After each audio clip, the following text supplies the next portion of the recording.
He is alive. He is alive. Let's go do some mic check work. Make sure things are working. Trying to use a fancy mic. Okay, I think we're good. So I I'm gonna do a I'm gonna do the topic will be I'm gonna piggyback on the open mic with Father Eric and Mark. And all I did was look at the title, but I'm gonna ramble. I don't have a lot of time because I'm a husband and a father and employee and I help coach and stuff. But I am an authority and a leader to one degree or another with various amounts of skill, hoping to get better. But this is the topic. And now I will wait. I need to find.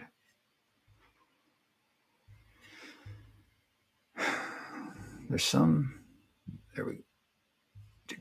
I thought I had background. I thought I had some way to. Video clips? Yeah, here it is. So I'll be back in 2 minutes and 30 seconds.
I got tired of it.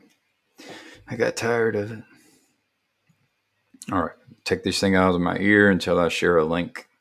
I plan to share a link. And maybe there's a chat afterwards. The topic is authority. By the way, that video is a picture of the view I have. So if I open this window, I can look out there and I can see it. It's I like it. It's I grew up on a river, going to the river actually. Now I'm on the river, and um, my father called the river church, but I learned how to catch some fish at certain times of the year in certain ways, and I got to go with my wife Kim to uh, float the river, and I guess yeah, I could share. I made a little short to share with people for our trip, but we got out there on the river and she caught a fish and she's like, "It's a competition." And then we proceeded, and by the end of the day, I caught 23 black bass, a bunch of spotted bass and red eye bass, and Kim had caught 5 bass. And so I'm a bit of an authority on this specific river and catching these fish at this time of the year.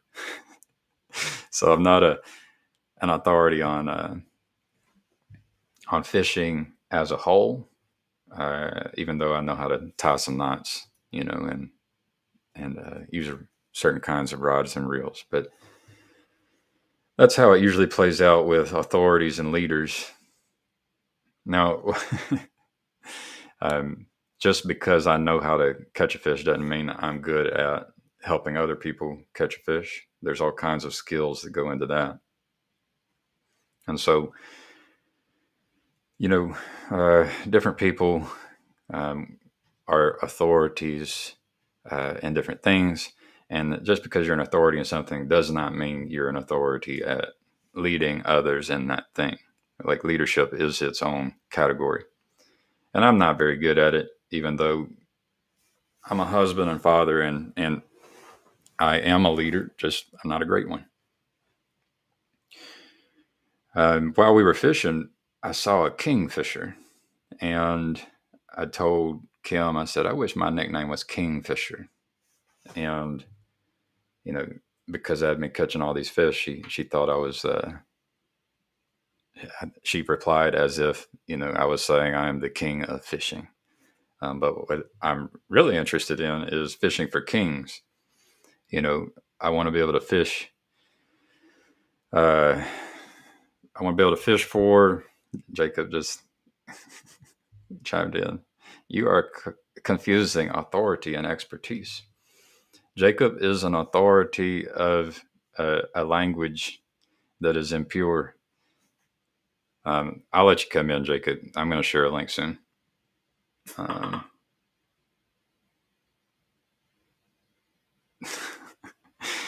um, also, I just had a message over here. You are confusing authority and expertise.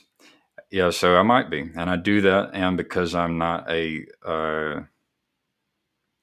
great leader, and I use language in ways that is confusing. Ultimately, because I am not good at understanding the thoughts of other people. Um,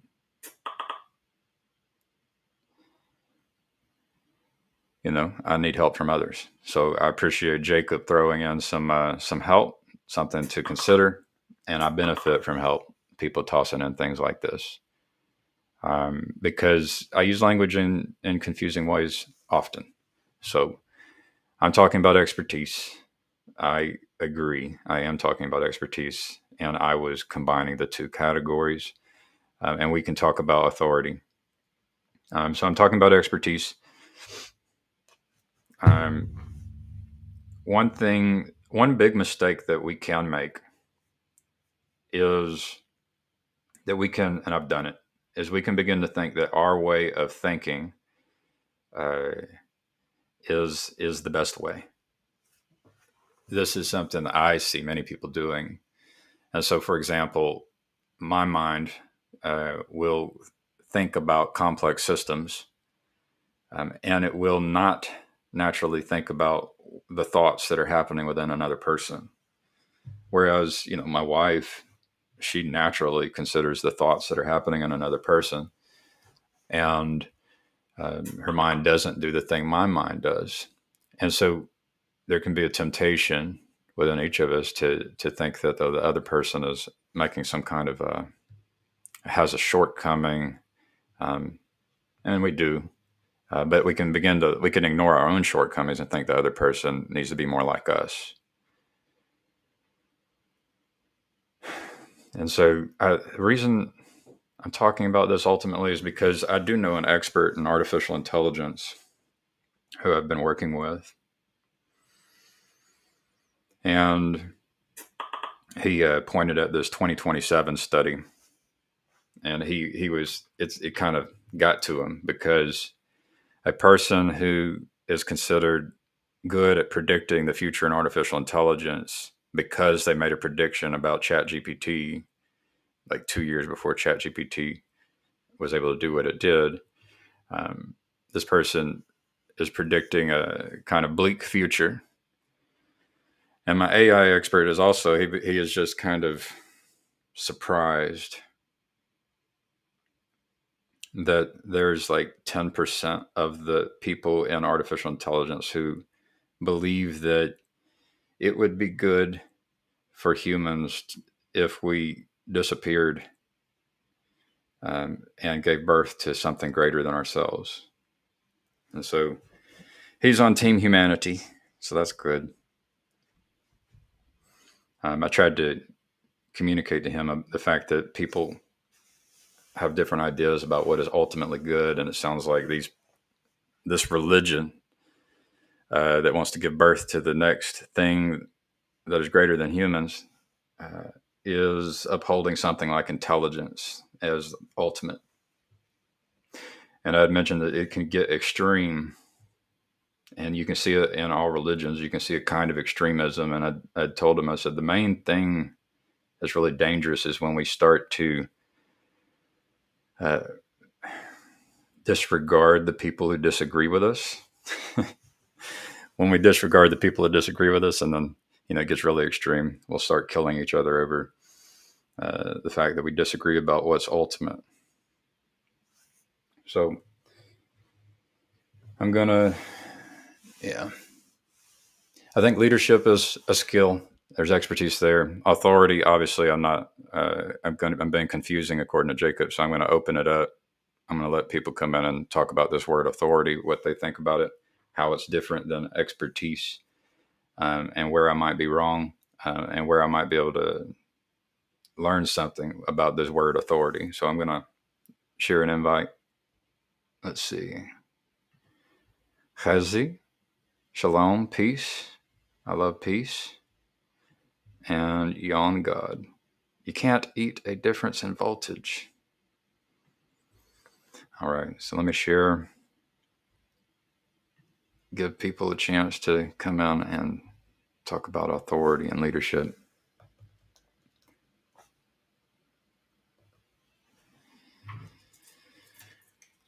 Here we go.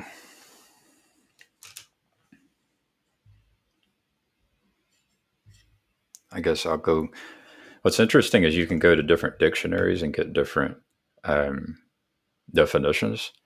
And then there's a question of which dictionary to trust. And so maybe authority is related to this word trust. Define authority. So Google says there's a noun, the power or right to give orders, make decisions, and enforce obedience.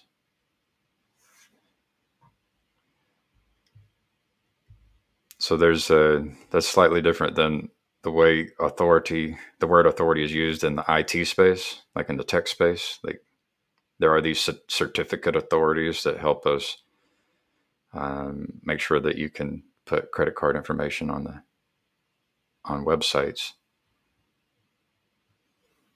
And so it's a different kind of authority in the IT space than what Google's giving you. And number 2 definition for authority is a person or organization having power or control in a particular, typically political or administrative sphere. So these kind of connecting words are power and control. And notice the word trust didn't get used. Decision making, I would say, yeah, it's interesting that there's not this word trust didn't get used in the Google. I'm going to go to Merriam-Webster. Looks like I can go to Cambridge, dictionary.com, Britannica. Let's see. I think these words are very powerful, and the vocabulary, like the definitions of words, changes your entire worldview. All right. Authority. Power to influence or command thought, opinion, or behavior. Power to influence or command thought, opinion, or behavior. That's an interesting one, like when you are the coach or a manager. And also I've been noticing, like, yeah, there's authority is given, and it's often given in ways which are in error. Definition 2 on Merriam-Webster is persons in command is A, and B, a governmental agency or corporation to administer a revenue-producing public enterprise. Number 3 says grounds warrant convincing force. So the word convincing is it's near the word influence, near the word trust. Number 4. Yeah, we're getting out in left field. Let's see. I'm going to Cambridge.org. The moral or legal right or ability to control. What's interesting is in that definition is that legal and moral are not. They can be in conflict. So a legal authority can be doing immoral things. And then who's the judge of morality, right?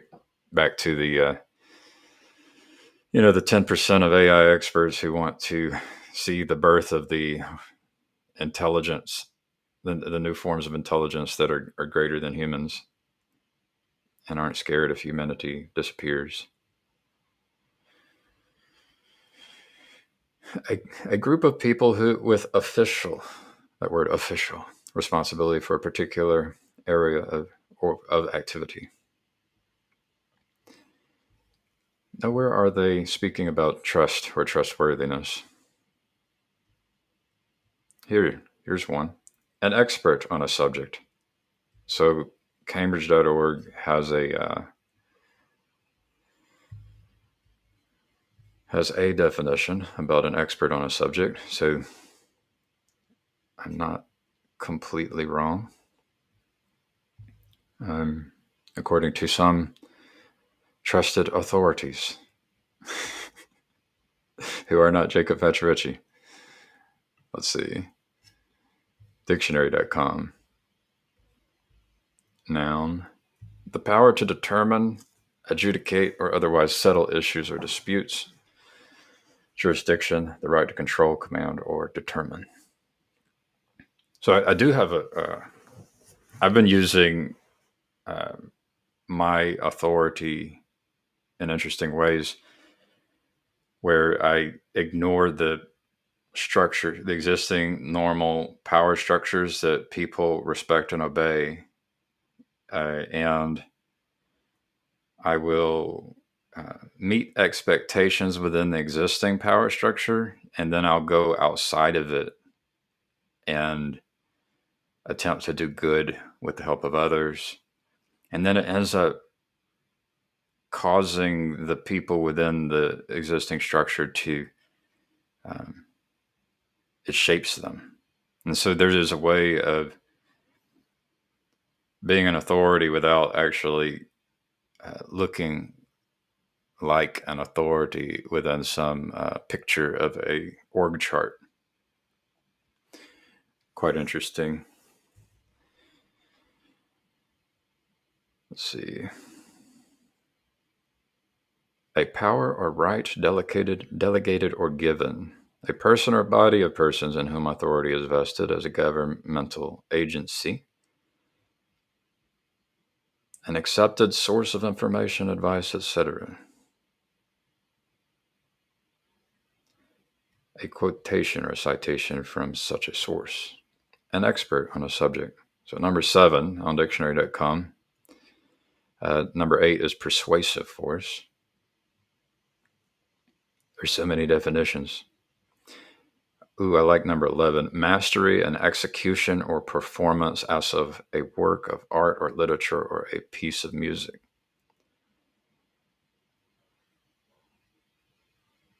Number 13, testimony, witness.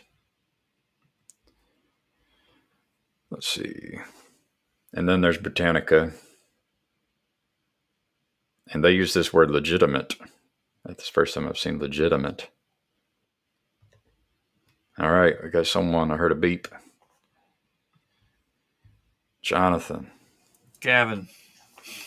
You are authority and leader. Someone's got to do it. All right, do it. What are you getting at with the stream, or I guess with the question of authority and leadership?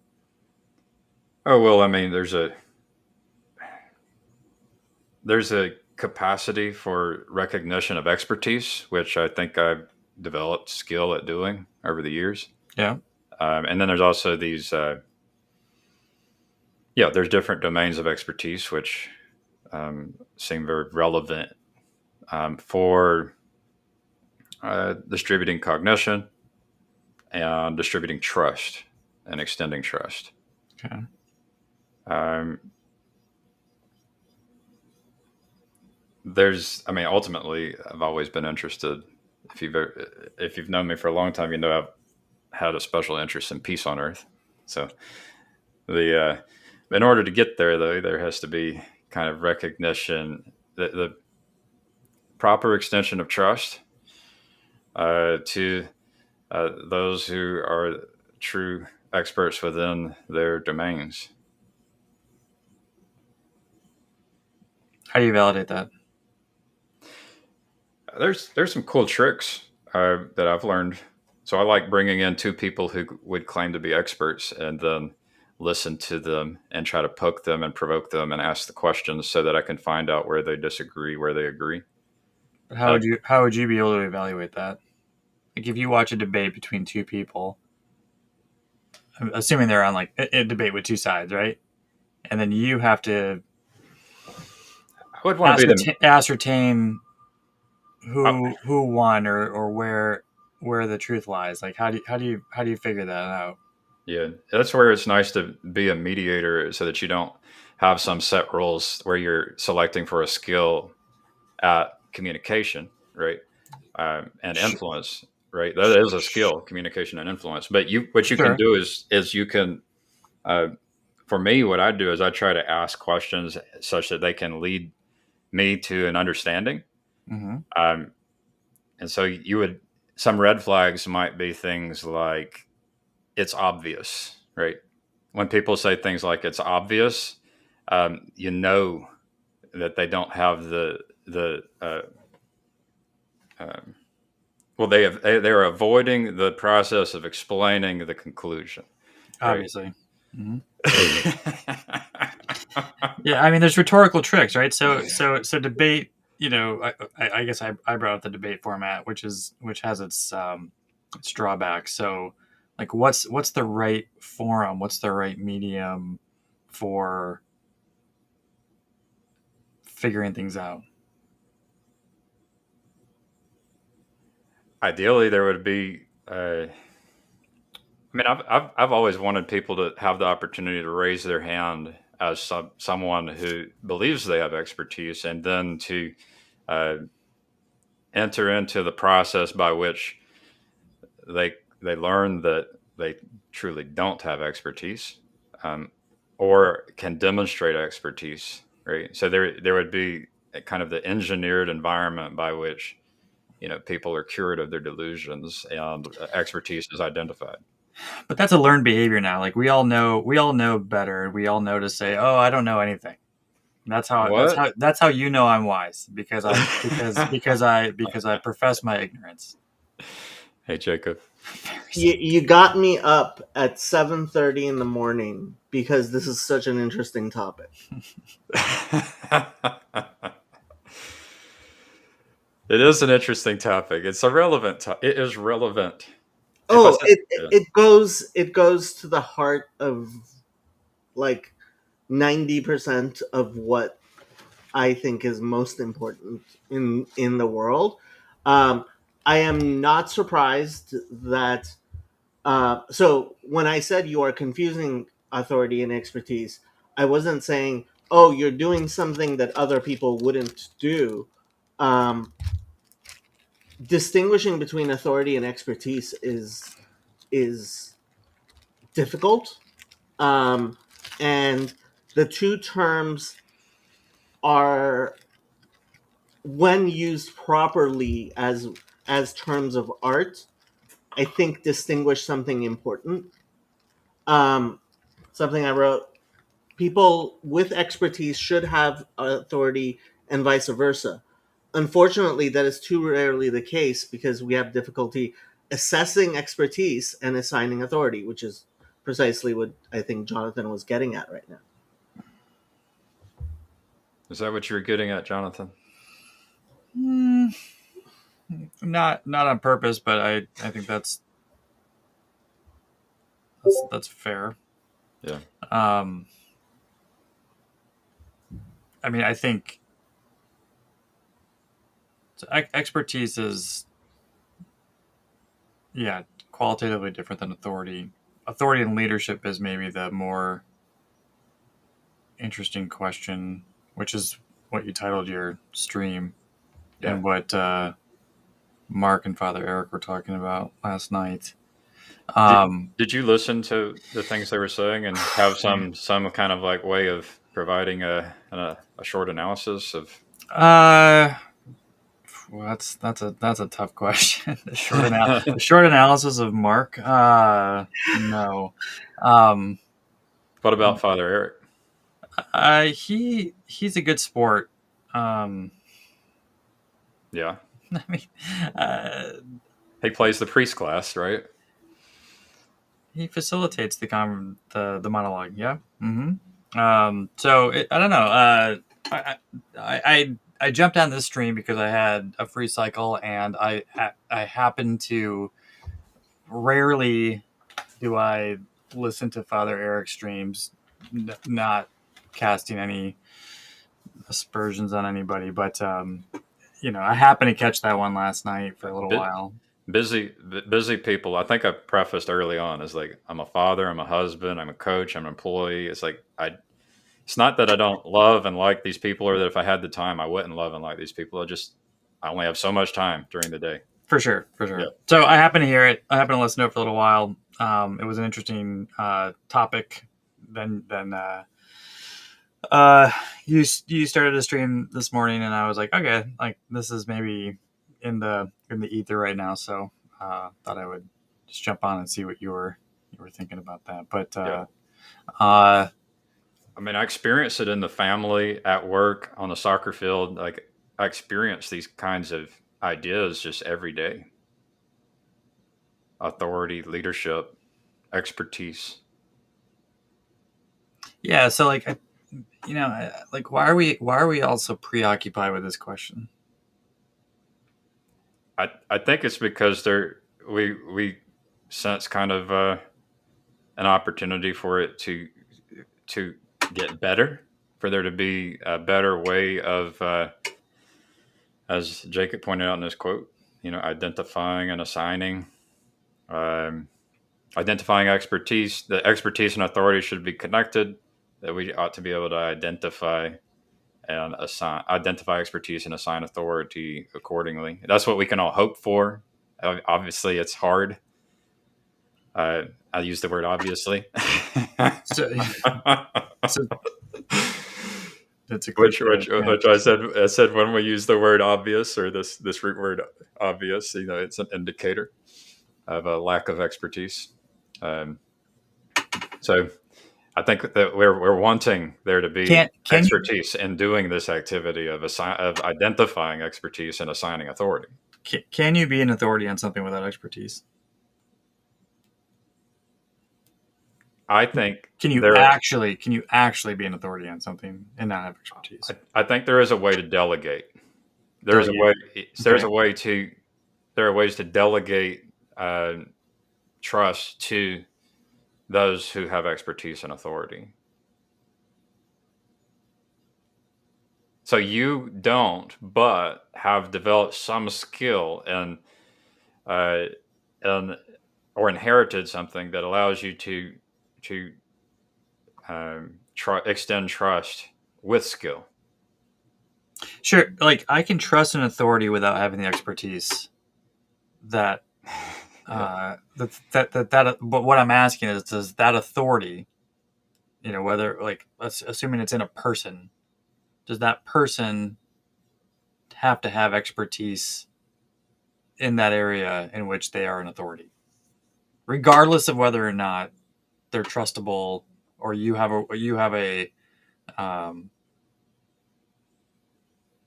means of trusting, or a sort of a path to understanding that authority? Like, is it a useful distinction to talk about authority and expertise as separate things? I mean, you can have expertise without authority, I suppose. I don't really know what that. Maybe that's just a lack of Well, exercising of power or some kind of an activation of that expertise, right? I can be an expert in some field without being an authority in that field because I haven't published in it. I don't lecture in it. I don't influence anybody or get involved in it, but I can still be, a hobbyist. well, I think we're dealing with the reality of the situation is that trust is extended to people who have no expertise and don't care for expertise. And so those people that we extend trust to are given the name authority, even though I would say that it's kind of a lie, even though this is the vernacular, right? What's an example of an authority that you trust or should trust but don't have expertise?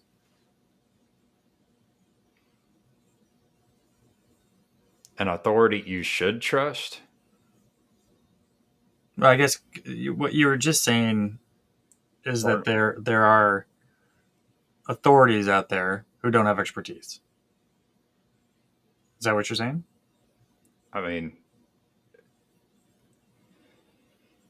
I mean, I like the language is confusing because I can imagine different ways to interpret what you're saying. Because I actually believe all people are valuable and have some amount of expertise in something.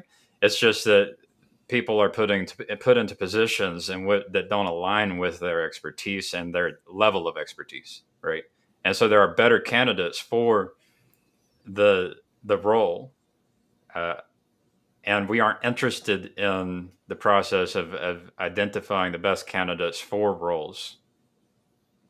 That seems like an impossible task. To what?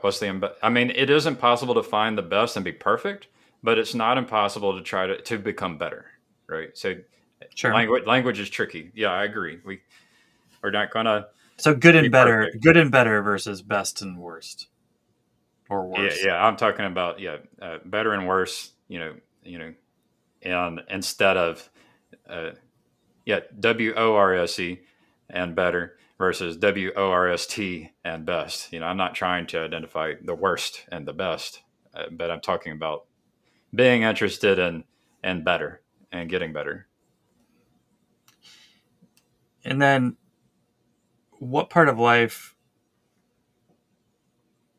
bringing this more concrete and practical, like where does this question of authority and expertise and the legitimacy of authority, like where does this manifest and why does it matter?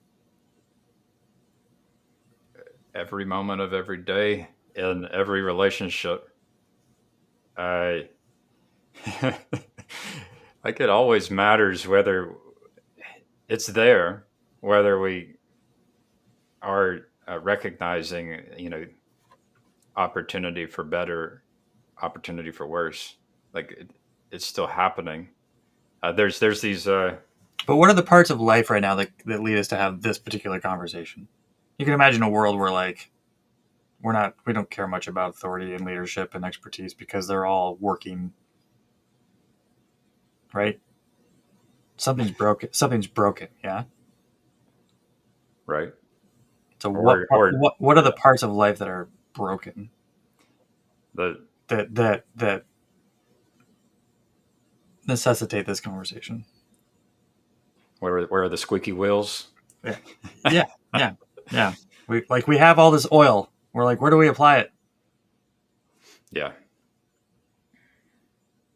Well, I mean, for I think the yeah. Oh, we've got Claire in the peanut gallery.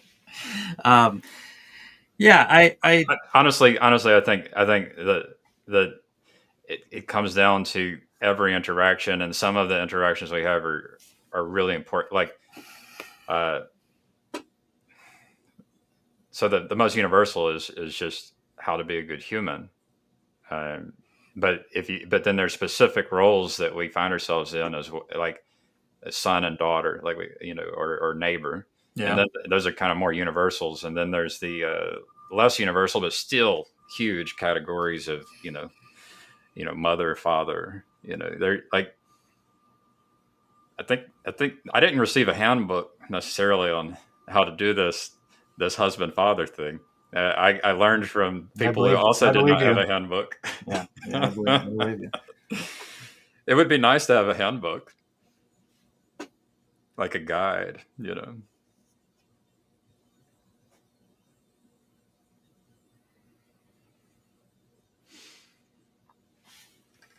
So it's so one of the so the in order to have expertise, like here's where it's become relevant for me is in artificial intelligence, because in using artificial intelligence, I'm documenting, I'm attempting to document expertise such that the artificial intelligence can leverage it as it generates. So it's, I'm using the LLM alongside documentation like guidebooks Yeah. to accomplish a task. Whether Yeah. I could I could try to scaffold the knowledge and expertise for how to go catch this fish outside, or how to generate something that's useful within a software company. And so we're actually, it's become very relevant to me that this act of documenting expertise and then iterating on it such that it gets better. And it occurs to me like we could do that in parenting, we could do that in husbandry, we could do it like, what's cool about the artificial intelligence is I know that I can get the AI to read my documentation and expertise that I'm trying to like grow. And but when it comes to other humans, when working within an organization of humans, we often can ignore expertise because we're strapped for time, or whatever excuse we have. It's hard. It's actually hard to encounter expertise and then face the things where you might have disagreements, and then somehow reconcile and redeem, uh, to take a humble step, to learn. Like true diversity is good, but hard. Like where we actually have disagreements and then somehow navigate that. It takes time and skill.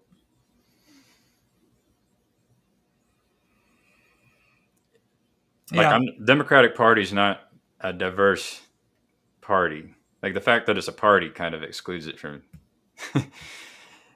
It's like that. It looks colorful when my friend he said, "Look at the Republican Party and the pictures here, and look at the Democratic Party and look at the pictures here." And it's like one's diverse. It's like, well, if you just look at colors and genders, sure. Well, there's different dimensions of diversity, right? No, there's depth. There's like I want the deep diversity where when someone comes in and challenges you, your fundamental assumptions, that It's tough to have a political party with that much diversity, though. yeah, So, it is tough. It will be tough. Yeah. one thing Vervaeke said, which always rings in my mind, is any two things are alike and dissimilar in an infinite number of ways, and it's true. The question becomes how you define diversity of what, right? Yeah, a group of millions of people like the Democratic Party is going to be diverse in on some axis. You have millions of people. I am sure there's an axis you could find where there's like quantitatively at least 10,000 different points, distinct points that those millions of people could fall on. But the question becomes, is that a relevant quantitative measure? And why are you doing it quantitatively as opposed to qualitatively? Right? All of those things, right? Um, but going back to authority and Can I, expertise, can I toss one thing in there? I would like it if there was a political party that kind of come together around this idea that we were all created in God's image and that God is real and God is good. people have really tried that. The problem with that is that it's not specific enough to be a platform. Yeah, we'd have to grow from there, but it's like a good foundation to start on.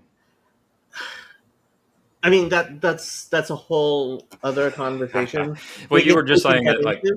we need something to share our to have some common ground, kind of like the temple in the center of the community. But we also need something which distinguishes us, right? Like Yeah. I am for the being good. Yeah, the being good is being is good party. Yeah, that's like good things are good, bad things are bad. Platitudes and claptrap, like those have been tried. Those don't work What about because Team Humanity? Where it'd be good for Team Humanity to Same continue. same same problem.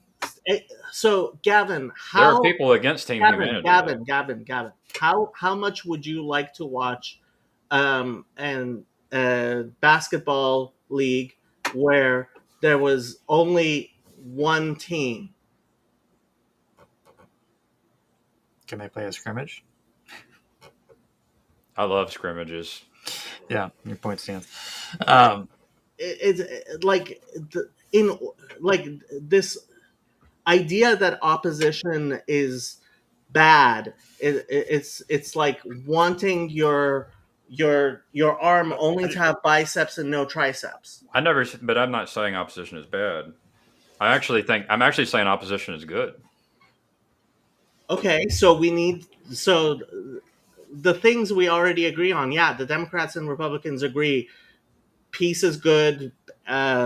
You know, uh, hu- human beings deserve rights. Like, okay, And but they have no way for people to raise their hand and say, "I'm an expert on peace." okay, so that's a whole other thing. That's completely that goes back to But, what I was but saying about assigning authority, like and assessing expertise. That's completely different. if so, it would be good if there was a political party that cared for expertise. Well, that's what the Democrats claim they are.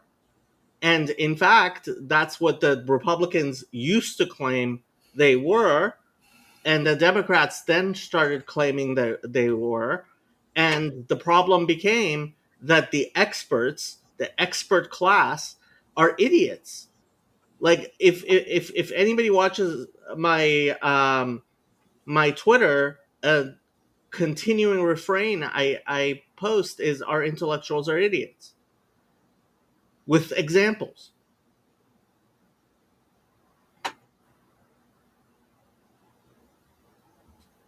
That's part of the problem. That's part of the whole thing with like my hierarchies and me trying to elevate some voices and tamp down others. There's a reason the two of you have uh, admin rights to on my stream to stream on my channel, and plenty of other people do not. Right. So if we were to look at our network of people, we could that would be more relevant than the Democratic Republican Party. And like, how do we recognize expertise and uphold expertise? Like maybe the question for you, Jacob, would be how did you recognize expertise or who to extend trust to? I know that you don't have a lot of candidates there, first of all. So maybe if you had Well, I more, actually yeah. I do have a lot of candidates. I But mean, if you had 10,000 people trying to get into your Discord server, into your hierarchy, um, things would look a little different. I, there is a reason. There are things I do on my Discord and on my channel, which Yeah. and that's deliberate, right? That's part of having a formation of a community.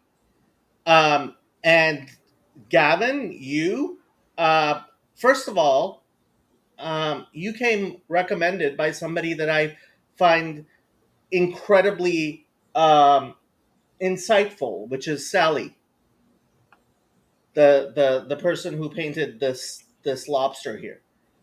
Right. She she's the one who's like, hey, you should check out Gavin, and I did. And um, despite everything, one thing that I have noticed about you, which is very rare, is an explicit desire to correct your mistakes. Which, I mean, that is half the battle. Even wanting to correct your mistakes, like very few people have any desire to actually correct their mistakes. I think you might actually go a little overboard with it, but you know what? I would rather have a little bit too much salt than no salt at all. And as far as Jonathan, I mean, Jonathan's just really capable and competent. Ooh, look at my little blurb. Authority and leader says so on the tin. Sometimes you got to call like you see it. I pay a lot of attention to people who only speak when they have something to say. Like, people like that will end up in the blues on my Discord really quick. If I see somebody only chimes in every once in a while and says something, Joy was one of the people who was like that. She was on my server for all of one day. Immediately put her into the blue. She doesn't participate very much, but like she's top level, and I wish it was more obvious to more people. Unfortunately, I don't think she gets. I mean, she's not that involved.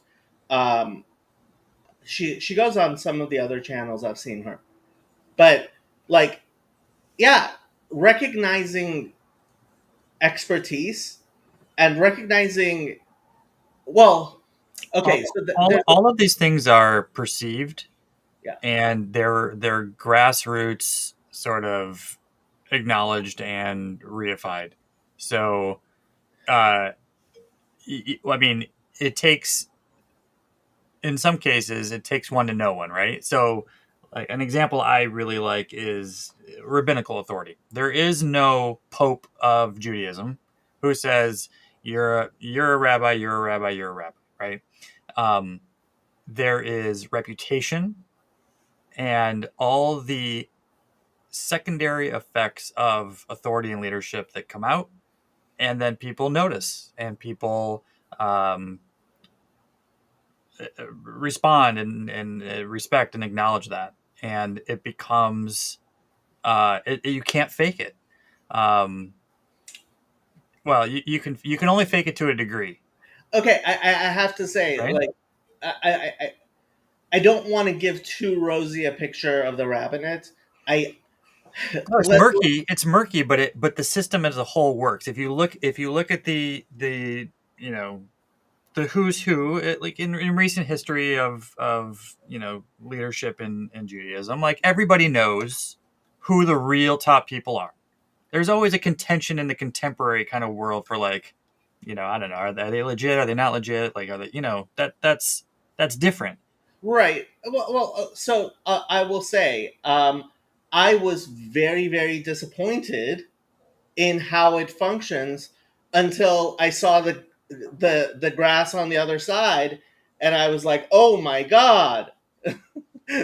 Everything else I see is so much worse, right? So I have very very strong critiques. I could give you examples, and there's a lot of nepotism. There is Sure. a lot of nepotism. What's kind of baked in, right, with the family dynasties. Yeah, which frankly, ultimately, to some degree, I have become a lot less of a liberal in that sense, because now I appreciate the idea of somebody being raised from childhood with the anticipation and the as somebody who will be expected to be a leader, right? Right. And that sort of hereditary leadership was something I was very opposed to. The idea of like hereditary monarchy to me seemed like, why would you do that? It's not very American, right? It's Not it's not American at all. But yeah. Was a now I'm like I'm I see the problems with it, but I also see that there are reasons. So like I've become a lot more circumspect in seeing the various ways you could do it. But I wanted to go back and let's actually define expertise, authority, and leadership. So these are my definitions. Expertise is knowing, having propositional knowledge about a topic, right? It's, I have some expertise in biblical Hebrew that a lot of people don't have. That's expertise. Authority, and I distinguish authority from authoritarian, which can be difficult for a lot of people. Authority means that people view you as having a legitimate um, a Expertise. legitimate position in something. Now, that may be expertise, that may be in decision making, and decision making and expertise are two very different things, right? And leadership, I mean, I was taking this bullshit course in leadership this semester, and I just couldn't take it. I ended up dropping the course. I'm gonna have to take it next quarter, but like the we talk a lot about leadership. We talk a lot about leadership, but leadership, the proof is in the pudding. You yeah. are a leader when other people follow. Leadership, um, and one of the other ones you said, but leadership is a skill in which you can have expertise. No. Well, No, I agree with that. There, but not without, to Jacob's point, you actually have demonstrated the leadership in a truly, like, that's the only way you can actually evaluate leadership characteristics is if you've actually led and you have a following. well, Right. Otherwise you're just brokering in leadering bullshit. so I mean, those who can do and those who can't teach, there it is very possible to have a stronger procedural grasp on something than a propositional, or vice versa, right? And tying your shoelaces is the perfect example, right?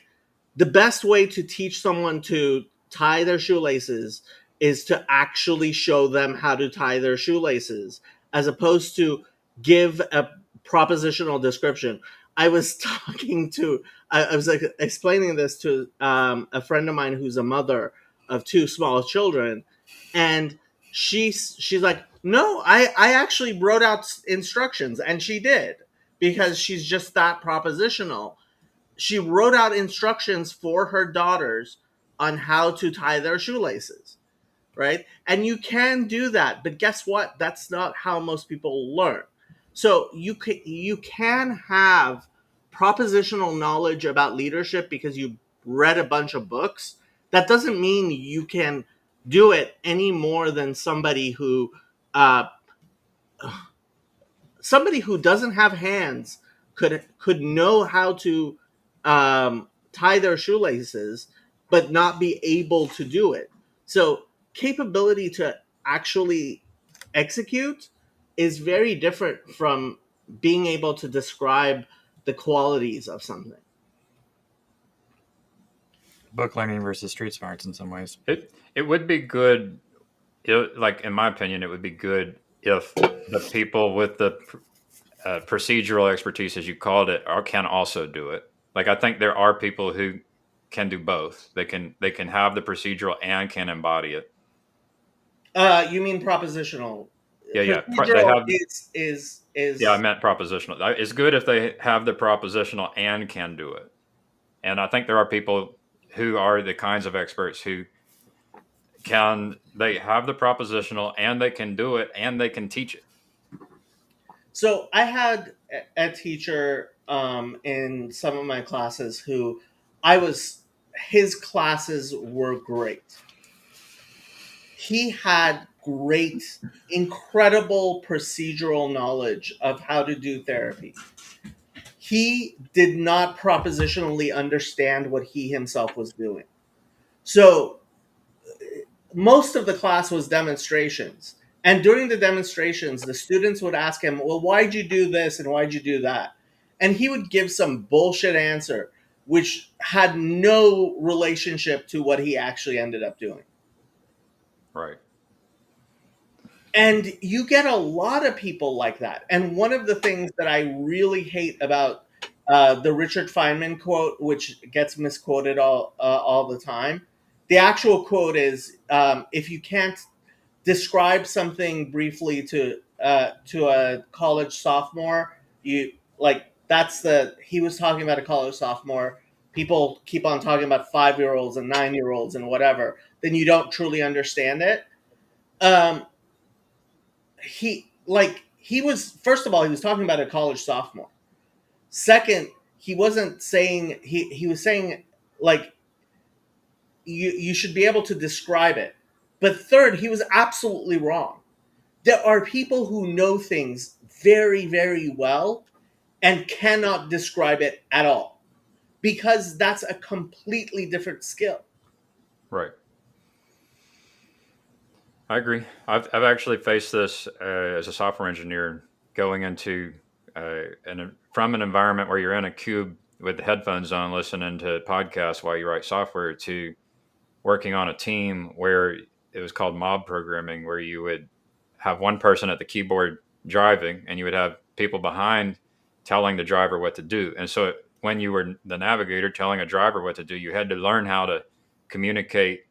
When you have two navigators, the navigators have to be able to discuss the ideas and the reasons why, and they have to be able to communicate to the driver what to do. And it was a lot harder, but it helped me build new skills, right? Beyond just being able to write code, I had to now learn terminology, vocabulary. I had to learn to explain the reasons. And some people do struggle at being able to explain. They said, just do it this way. It'll work.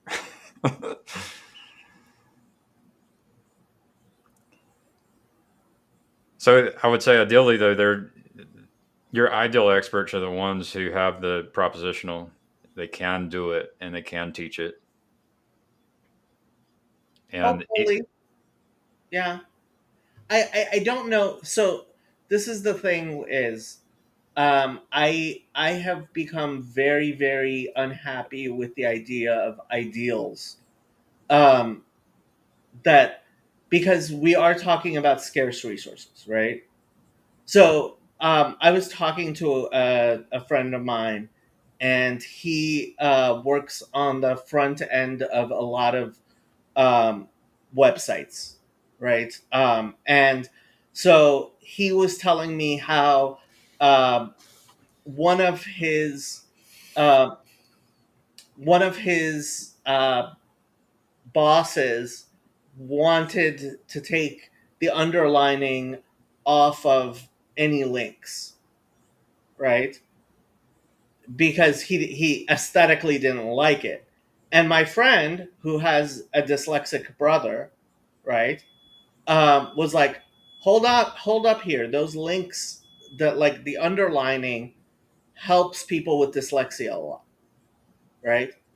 And in a perfect world, we would actually all the websites would be easy to read for all the dyslexics, right? But the question becomes, how much resources are you going to put, and how possible is it to create something that is both aesthetically fresh, pleasing, and captures a large number of people, and take into um, consideration this one particular thing of dyslexia. You know what? There's also color blindness. Or actually, you know what? His brother might be colorblind. Maybe that was what it was. That would explain why lack of underlines would lead to a blindness of what to link and what's not, because there's no Yeah. Sorry. decoration that Yeah. It's actually his brother's colorblind. color blindness. Yeah. Yeah. Um, but in any case, um, but yeah, Upcycle says the most brilliant professor I ever had was remarkably ineffective at teaching. Like, so, I think this is the like an explanation for the Peter principle.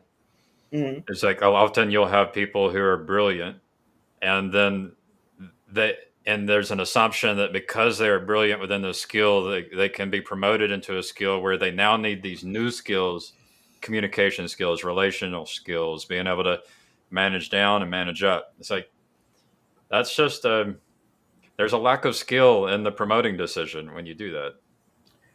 So one of the things we keep on adding requirements for what we want for teachers for our children, right? Everybody talks about how horrible and subpar, at least a lot of people I know, including myself, talk about how subpar the educational system was, how it could be a lot better than it is. But we're educating millions of children, which requires hundreds of thousands of teachers, right? And so, like, it's really hard to get teachers with all the great qualities that we demand and we would want every teacher to have. And we're never going to pay the salaries that we would need to in order for that to be the case. When you look at a question like that, though, at that high of a level, it's impossible to actually make any traction on it. You have to solve those problems at the more local, granular level. So,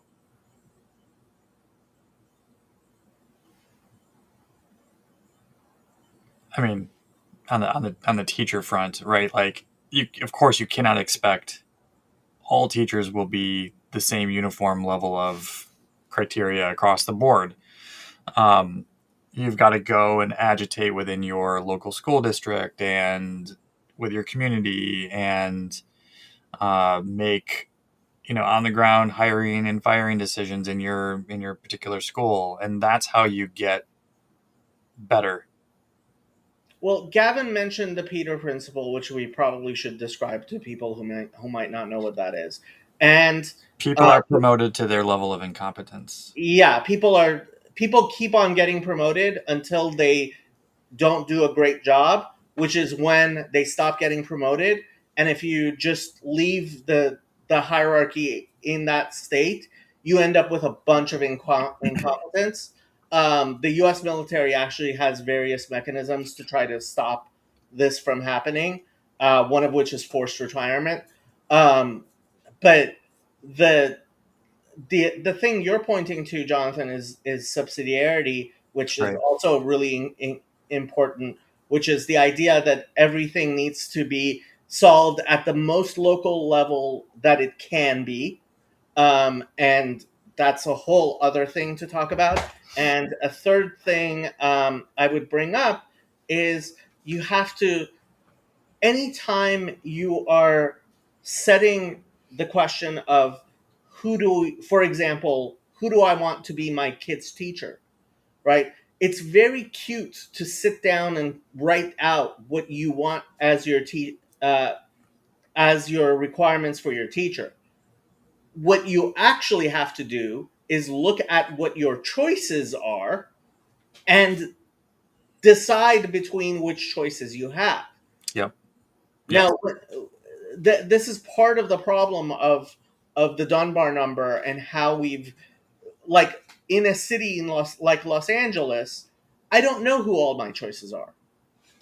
right? So I set bars and criteria, but There's proxies for those choices.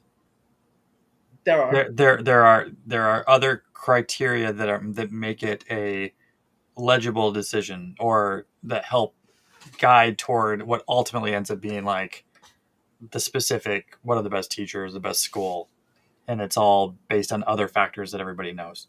Again, the sort of emergent grassroots criteria that we all learn and understand about how to find competence, authority, and leadership. Um, I do want to talk about this comment, but to address what you were saying, unfortunately, what has happened in our society is that we have explicit and implicit criteria. The explicit means by which we get better teachers is requiring, for example, a teacher's credential. Whereas I think anybody who knows anything about teaching uh, and teachers knows that, in fact, having a credential, like our credentials have become anti credentials, Correct. right? Yeah. The fact somebody has a credential makes me more likely to believe they don't know what they're doing than if they don't have a credential. And part of that is the fact that if somebody gets hired despite a credential, oh, there's a reason why this person is a teacher despite the fact they don't have a credential, is that they actually, like, people have used other factors to get them into there. Yeah. Right? Yeah. It's kind of akin to Nassim Taleb talks about, like, hire the doctor who doesn't look like a doctor. Now, I don't know if that doesn't, I don't know if that works anymore, right? That all those things are subject to change, but the idea is you're trying to figure out who had to work against all the superficial and bullshit criteria that get you to where you are, so you can actually make um, an evaluation on something real and concrete, and that's the In the 30s, 40s, and 50s, 1930s, 40s, and 50s, black doctors, female doctors, were the most competent, and people knew that. yep. Now we make the opposite assumption. Well, now that criteria has been um, not arbitraged away, but it doesn't have the same. Yeah, Doesn't work. it's been Doesn't work. destroyed. Yeah, Doesn't work anymore. it's been destroyed. But KL said the greatest expert alive is still shit at predicting the future. Is this even a debate? Predicting the future is not a very good criterion. Um, I have to. So I'll tell this story again. As an insurance broker, um, I went to a business to insure them for fire insurance, and they didn't have circuit breakers. They had a different form of, like, an older type of, I forget what it's called. It's, Fuses. yeah, what, something like that. Yeah. So they didn't have circuit breakers, and I'm like, I can't I can't insure this unless you get circuit breakers. 2 years later, that business owner, like, I met the business owner somehow. I forget what it was, and he says to me, "You could have had my insurance for the past 2 years. It didn't burn down. You would have gotten money for nothing." Yeah, sure. In retrospect, that's easy to say. It's beyond silly to say, right? Because Uh, you know that, but does he? Yeah. well, he obviously doesn't get it. There's a binary difference in people who understand that and don't understand that. Well, It's not yeah. a gradation. It's just it's. I don't know, and I don't know how to cross that chasm. Um, You look, can't convince those people because yeah, they're right in the context in which they're coming from. Anyway, I don't want to derail your point, but no, but like, if I'm assessing that there's a 1% chance of something happening, and then it didn't happen. Was I wrong? No, you weren't wrong. There was still a 1% chance. You'll admit that there was a 99% chance it wouldn't There's- happen. Yeah. I mean, I rem- predicting the future is not the skill. Managing the future is the skill. And there on that note, there is a skill at predicting outcomes. Like if you are an engineer and you are able to predict cost and to go about that process of being able to lay out a plan that is predictable and have a success rate, like that happens. There's a skill in that, and similarly, there's a skill in math and looking at probabilities, assessing risk and reliability. Well, that's not predicting the future. Right, it isn't, but I'm treating them different. But there are skills there that, and what I wanted to point out is like I went to public school and I got to see so much lack of skill. Like there's I went to It's- private school and I saw the same thing for what it's worth. it's well, it, Go it on, would, go on. It would be interesting if there was some way of I think it happens in some countries where you basically get put on paths towards roles in society depending on your skills. Like there would be Yeah. there would be at least an encouragement and a door open, so that there would be a general awareness that I know if that you happens lack in Europe. this skill, then you can't do this thing. Right? You can't actually do this thing unless you have this like required skill. Yeah. So here, Rabbi Mullet. Hello, Rabbi Mullet. Rabbi Mullet teaches second grade, and frankly, I can't imagine having a second grade rabbi as good as Rabbi Mullet for my kids. Probably because I can't afford to go to whatever school he teaches at, because I am sure that school is paying is definitely paying more than the vast majority of places pay their teachers, right? Right. But I get all the time people complaining about, like, I see it all the time, people who, especially people who've moved away from the Hasidic or Haredi community, and they're like, yeah, my teachers were bad in XYZ ways. And it's like, okay, what are you comparing that to? I actually went to public school. And I don't know if you guys watched the interview with Frida Wiesel that was linked yesterday. Dawn linked it on my Discord. It's actually really interesting. The woman who was being interviewed, I forget her name, but she grew up Hasidic. She left that life. Now she's a professor, right? And she says she actually feels shame for how critical she was of the Hasidic lifestyle, because she imagined the secular, like anything that was not it, being much better, right? And now that she sees from the inside what the other one is like, she's like, oh, no, you guys, like, I was being childish and overcritical and et cetera, et cetera, et cetera. Right? And Right. and that happens.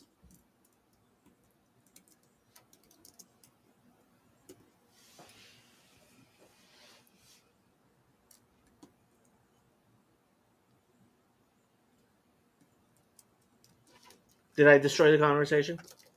No. No, I'm asking Rabbi Mullet a question in the chat. I got distracted.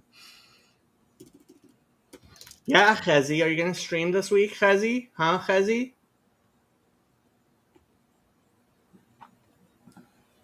Rabbi Mullet, random question. Did I hear you say once that your rabbi was the late Zacharia Wallerstein Zatzal?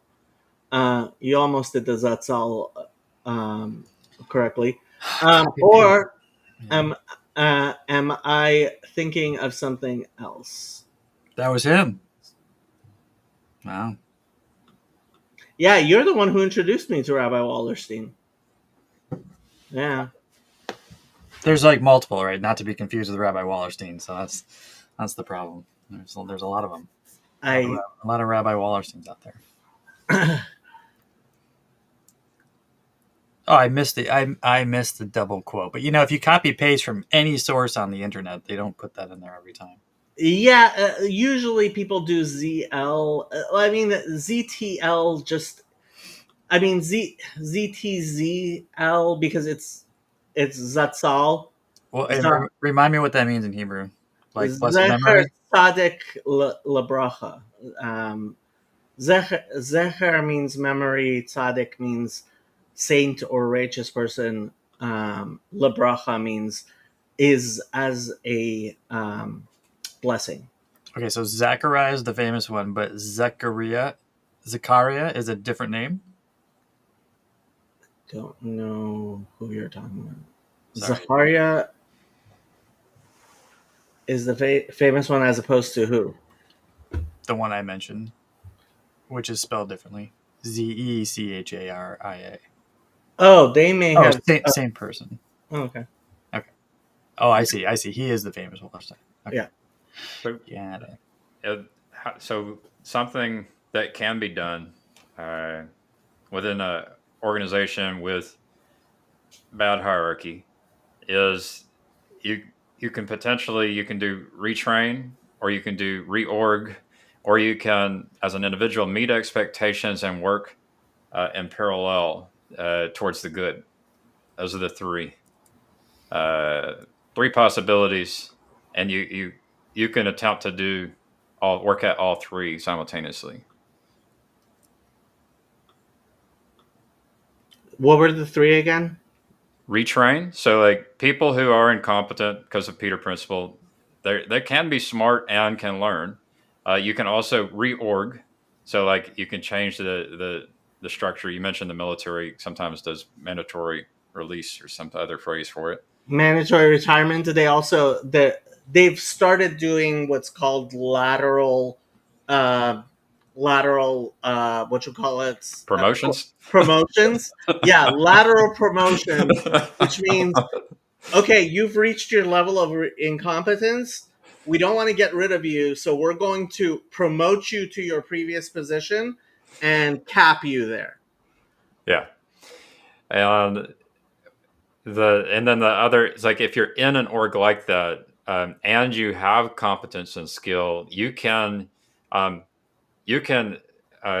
attempt to apply leadership skill and your relevant skills in coordination with others to form your own shadow hierarchy in which you benefit. So it's like an anti-parasitic kind of approach, right? So you can benefit in transforming the whole org and the way the org behaves. Rabbi, I didn't say your yeshiva costs the most. I said it probably pays its teachers the most. Because, frankly, I think you probably could get a job. From my personal experience, if you're not at one of the better paying yeshivas, I highly recommend you consider a move to Los Angeles, because you would certainly get a job at one of the higher paying yeshivas here in Los Angeles. That's for sure. Yeah, that's an interesting. And you'd pay the increased cost of living proportionally, probably. That is a problem, but for an Orthodox Jew, living in Los Angeles or New York is generally often easier than Texas. And I don't know how my pay compares with others, but it's not enough to live on. It's still a teacher salary, and I took a huge pay cut moving from Seattle to where I am now. Look, there is not enough money in the world to get. We want the best for our children. We all want the teachers for our children to be phenomenal. And if you want to pay doctors' wages or lawyers' wages for all the teachers, that's your society is just going to break down. This is why I have serious hope It's not for necessary. computers. Um, Amen. I Look, think it's possible. you could pay teachers $250,000 a year. Yeah, That will not make them better. that's That will not. just throw more money at because Well, if you don't have the requisite, who's paying for teacher salaries? If the state pays for it, everyone's taxes just go up. You can just keep paying them more and more money, but you get the I same I teachers. understand Jacob's argument. Jacob's no, you argument. have to compare it. If you're comparatively paying teachers more, if you are paying teachers enough, like salary will, people will compete for higher salaries.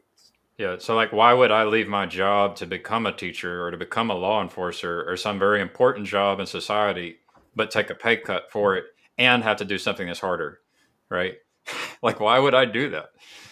And so this is where it would be not like I look forward to being able to encode expertise into the scaffolding for the artificial intelligence so that you can end up with computers that can perform well as these facilitators for students or Or facilitators for all kinds of things. already can. I mean, Yeah, AI represents the sort of above average or even average, which is better than below it's going to get it. There's a lot of things that can get better with AI, right? And then I've hit on the subject a little bit. There's the 2027 forecast is a little bit bleak for AI.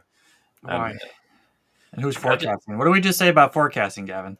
so the reason that he's trusted a little bit is because he forecasted what happened with ChatGPT. This is what my expert told me yesterday, and so this is the reason that he has been given trust. And then he just released his 2027 forecast. I probably could find the link and share it. Wait, what did he forecast so far about ChatGPT?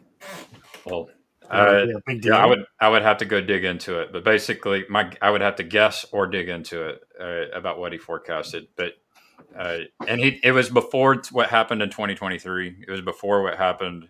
So So a stopped clock is right twice a day, and Nassim, and I think Nassim, yeah, yeah, Nassim Taleb talks really intelligently about this stuff.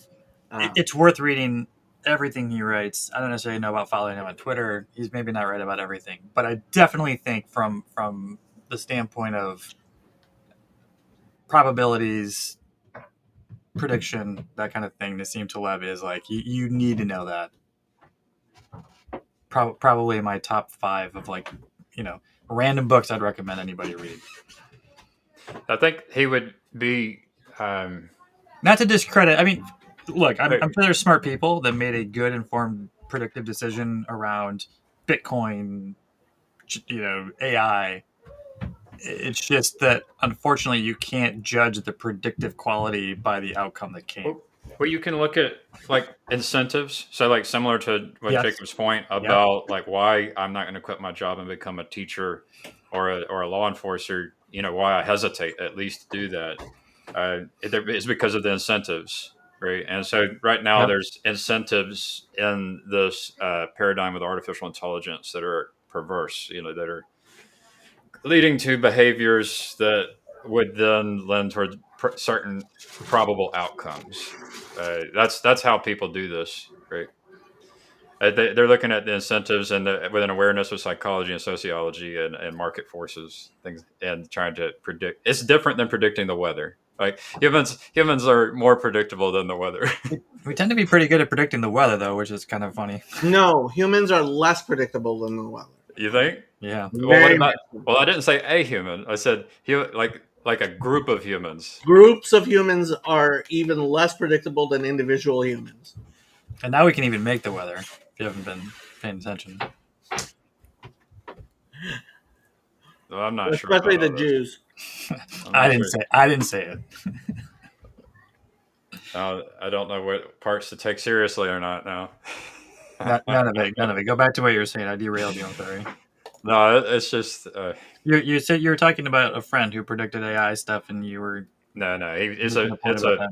It's a coworker friend who he became concerned that about this 2027 report and the fact that they're like 10% of the experts in AI are not interested in team humanity. They're interested in team artificial intelligence. So there's a new religion out there, and it's an extremist form, and which doesn't care about humanity. I don't think it's new. I feel like 10 years ago, those same computer nerd weenies were still, transhumanist I type mean, people. They were the new atheists, and now they just have a different there's a liturgy. there's a difference between a transhumanist that wants to integrate with technology and someone who's okay with the extinction of humans. There's But a difference. I'm now maybe I haven't looked into the abyss enough, but I superficially am very skeptical of people who are sort of okay with the extinction of humanity, because that's a suicidal position, and I don't think it's Yeah. particularly legit. Like, it takes a special kind of, pardon my French, like fucked upness to like really believe in that.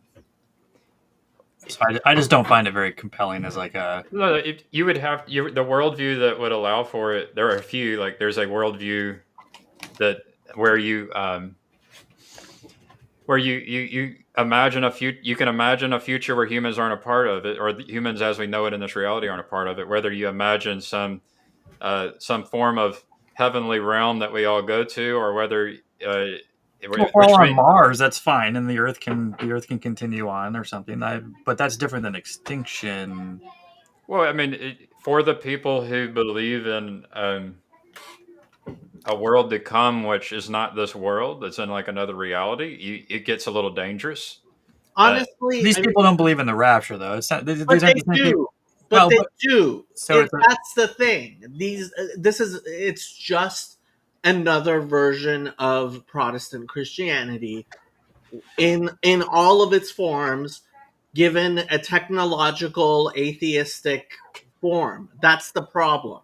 like uploading consciousness to the Matrix. Is that okay? Okay, I'm thinking like absolute like annihilation. There's no humans left. There's no consciousness My left. It's the my bleak future. my But understanding is it's there is going to even a leave percentage that, AI in its wake. That's yeah. that's their concept of a soul. Well, I would say there's even my understanding is that there's even the bleaker version as well. Like I think there's even a group of people who don't care that there would even be an attempt to try to salvage humans as a part of a simulation within the mind of an AI. Like just humans just being totally extinct. There is a version of that within the minds They're of the Christians. worldviews. They're just Christians. Let me try to explain this. What it's and you correct me, Jacob. Right. So you're saying that you would say something like, in Judaism, the world to come is this world, this earth, and in Christianity, the world to come is not this earth and this world. Well, okay. To be fair to actual Christians, Okay. like lowercase o Orthodox Christianity believes in the resurrection of the dead, bodily resurrection of the dead in this world, right? Right. What about Muslims? Well, before we go there, Jacob's right, but I can't speak for all Christians, but the general man in the street perception is not a bodily, like, I'm going to come out of my grave on this planet. It is like beatific vision, weird heaven, however you can conceive or not conceive of it. So whatever this resurrection is, it's the same way that Jesus was resurrected, which is like, where is he now? Glorified body, not here. So even it's though the Bugs Bunny version where a spirit rises out of you, which kind of looks like you, and goes up to a cloudy place in heaven. But that happens to all of us when we die, right?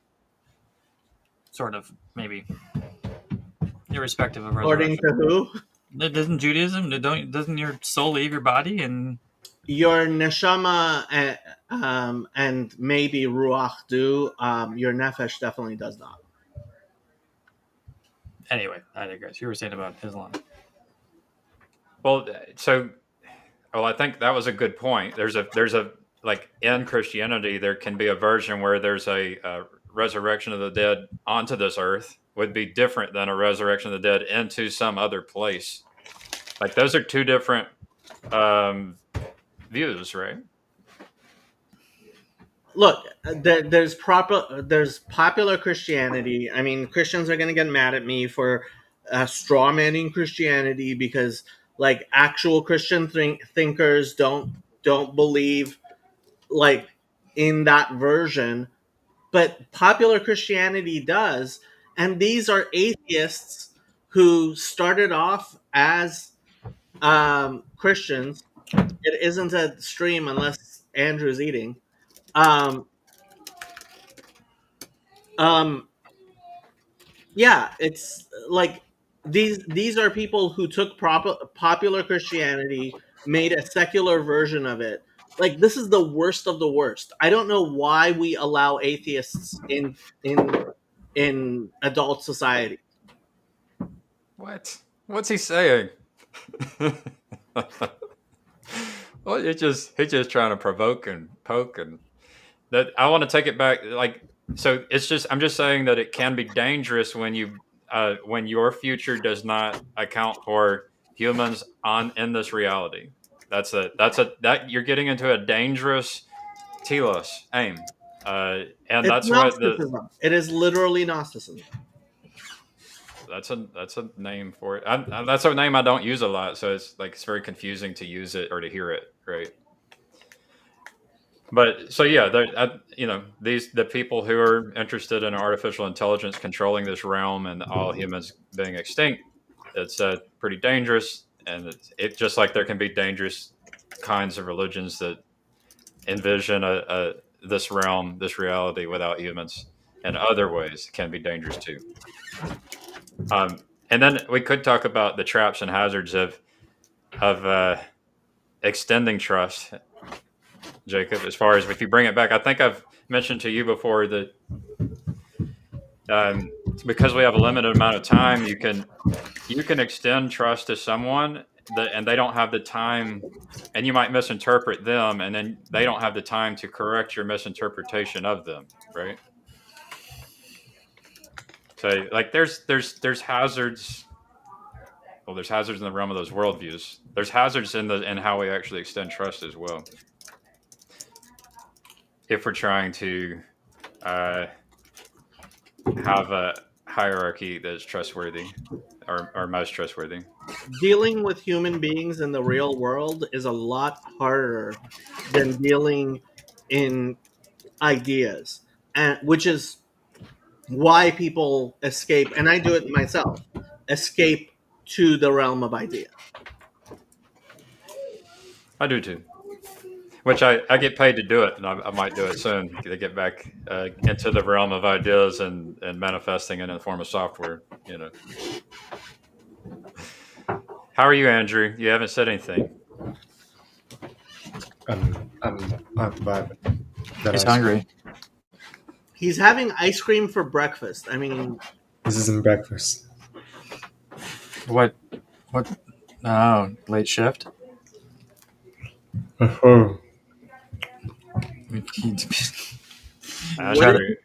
What did you say? Uh-huh. yeah, sure. Okay. It's chip. oh, gym field. Thank you for translating Zoomer to English, RJ. Hey, if your metabolism can deal with it, then there's nothing wrong with ice cream for breakfast. Andrew is so effing thin. He needs to put on at least 30 pounds. Might not be possible. Probably.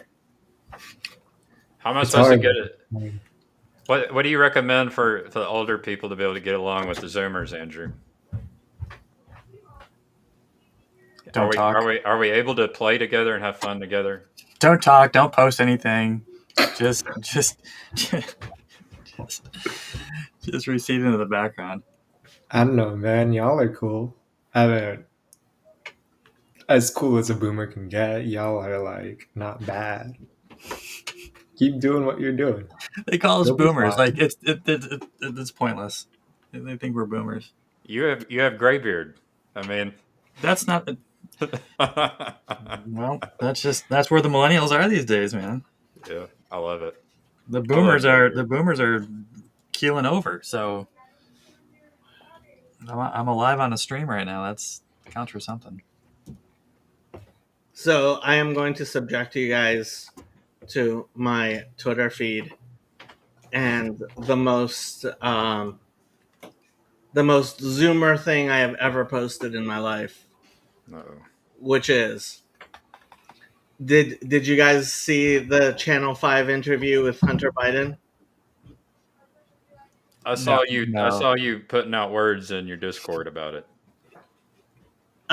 He like Channel 5 news is amazingly Zoomer and postmodern and based, and it's like, And based. yes, So it is, it's Zoomer, postmodern, and based. yes, Wow. all three of those things. Speak English, damn it. Go I ahead. don't- Go ahead. And like the so this, when I saw this comment had 4,000 likes, it was like, I needed this. So he looks nothing like a laptop. Really makes you think. And like, holy F, I needed this comment.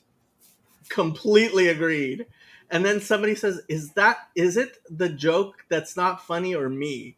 And 78 upvotes. Probably you, because I hollered at this.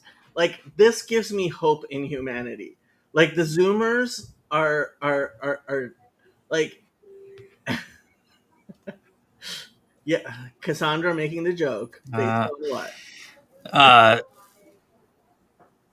I mean, the kids are always a little absurdist like this, right? I mean, they're Dada was a thing once upon a time, and the millennials, I think we like to think at least that we invented irony, and so this is just Okay, the kid. The kids are all right. I think is the perennial theme here.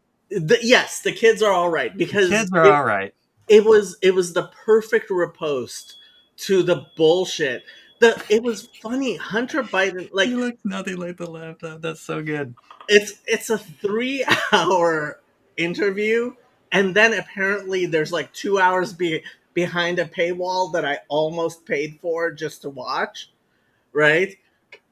Like, Hunter Biden apparently watches Channel 5 and thinks he's hip with the kids, and then he came on and like, How did he do? it was, Like, how's his personal brand after all this? I think he destroyed himself among thinking people. I think he ingratiated himself to the woke young vote Democrat types, which was the weird thing. Like, that's why I needed that comment, right? That's what this comment, like, he looks nothing like a laptop, really makes you think, because his whole point, like, so he's having this discussion, right? And he's making these points about the laptop, like, who even knows if there was a laptop? It gets funnier the more you like. I'm pretty sure I'm gonna laugh at this at like 3 in the afternoon. Did you watch the interview? No, I haven't yet. Should I? You recommend it? I was tempted to click on it, but I'm like, come on. I don't know 3 hours. if I can recommend it, but it was certainly an experience. I don't want those 3 hours back. Well, I also watched it at 1.5 speed. So Just to embarrass myself and lean into my weakness. I don't understand anything that's going on right now. okay. Well, so you know who Hunter. 5, Okay. Channel But why 5, is this funny? Let's just tell me. Let's start at the beginning. So Channel 5 is a large channel that the young kids watch. Okay. And I highly recommend. Sartori, are you familiar with Channel 5? No, I just saw the one clip of him talking about how you make crack cocaine. So you have to watch So Channel 5 is very long form. So any clips will not help you understand what's going on with Channel 5. You actually have to watch over an hour of one of its documentaries to understand like how many levels of irony and like deep cynicism and So is it like like Stephen Colbert doing a mockumentary or something? Babylon No, Bee. if Stephen Colbert was was still funny funny. Yeah. if he was ever funny. Yeah, I think there was a time when he was funny. It was when he actually was the thing is When he was punching up, yeah, but when it was actually satire. right, and look, he considers himself a conservative Catholic. I remember him talking to Bill O'Reilly at that time. I thought he's pretty funny. He thinks of himself as a conservative, and to some degree he was. The thing is, he doesn't realize how far he's gone away from being a conservative, and so he's lost touch. That's the problem. But back to Channel 5. Channel 5. Satire, So mockumentary. yeah, so satirical mockumentary, but it's at the same time it's an actual documentary, right? So like uh, apparently Hunter Biden got in touch with him because he wanted to be. He's like, I'll do an interview with this guy, which just tells me Hunter Biden is so much dumber than I imagined. Because I think he really, yes, you know what? Channel 5 interview with Claire would be amazing. Break the internet. It would be amazing. Um, like, okay, so that's Channel 5. Now, Hunter Biden goes on there and he's trying to be authentic and hip and cool, right?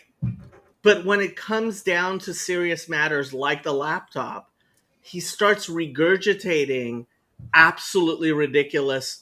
Like, you're sitting right here. Was it your laptop or not? Are those pictures of you or not? Right? And the Channel 5 guy doesn't ask any of these questions because that's not what you do when you're a Zoomer reporter, right? You just let people hang themselves. And he hanged himself, I believe, Hunter Biden, but I was worried people didn't get it. And I went looking into the comments, and when I saw 4,000 likes on that comment, he looks nothing like a laptop, because it just incisively sliced through all of his bullshit. Right? It did such a good job of just like in a one line Twitter post, like 140 quick characters, just destroying a man's hour long um, monologue. That I was like, okay, the kids are gonna be all right. I don't even think you needed to watch the interview to get that joke. You just had to know that, okay, it was a 3-hour interview with Hunter Biden, that the laptop was discussed. I think that was all you really needed to know to understand why that joke was hilarious. And then that really makes you think, right? To kind of nod towards like the absurdity and like, anyway, He was denying the laptop. It's like, it's your laptop. Like, stop giving me these postmodern questions about is it a real laptop or is it just a hard drive? Like, I felt like this is like a skill at trolling that like that comment was a troll. oh, that comment, the person, it was a one liner. It And was everyone who liked it was supporting the troll. it was a stand-up comics one line cut through the bullshit thing.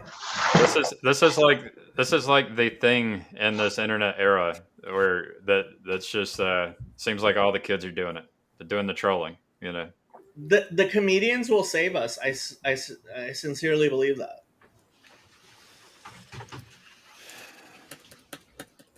How about that pregnant woman emoji, Jacob? Pregnant man emoji. Oh, the pregnant man emoji. I think you got trolled by the pregnant man emoji. No, I didn't get trolled by it. I realized what it was, and I called it out for what it is. So when you're the person who gets like who decides if it's a troll, how to use the troll, and it's like when is it appropriate? You know, it's a It's not appropriate to troll someone you actually have a relationship with. okay. Like, and like, look, hecklers, like you can heckle It must. a comedian if you It's want. It's a punching up thing, is what Jonathan mentioned earlier No, with Stephen like Colbert.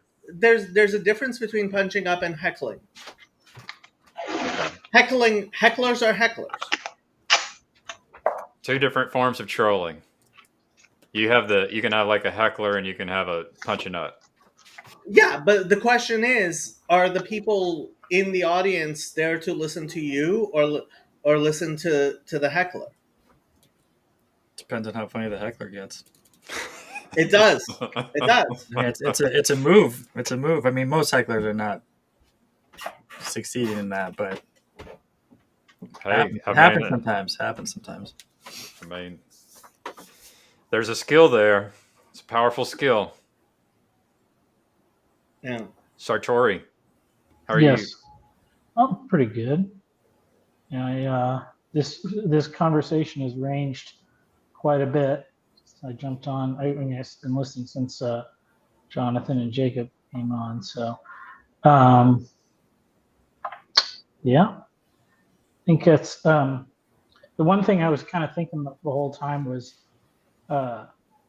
authority has to precede expertise in some way,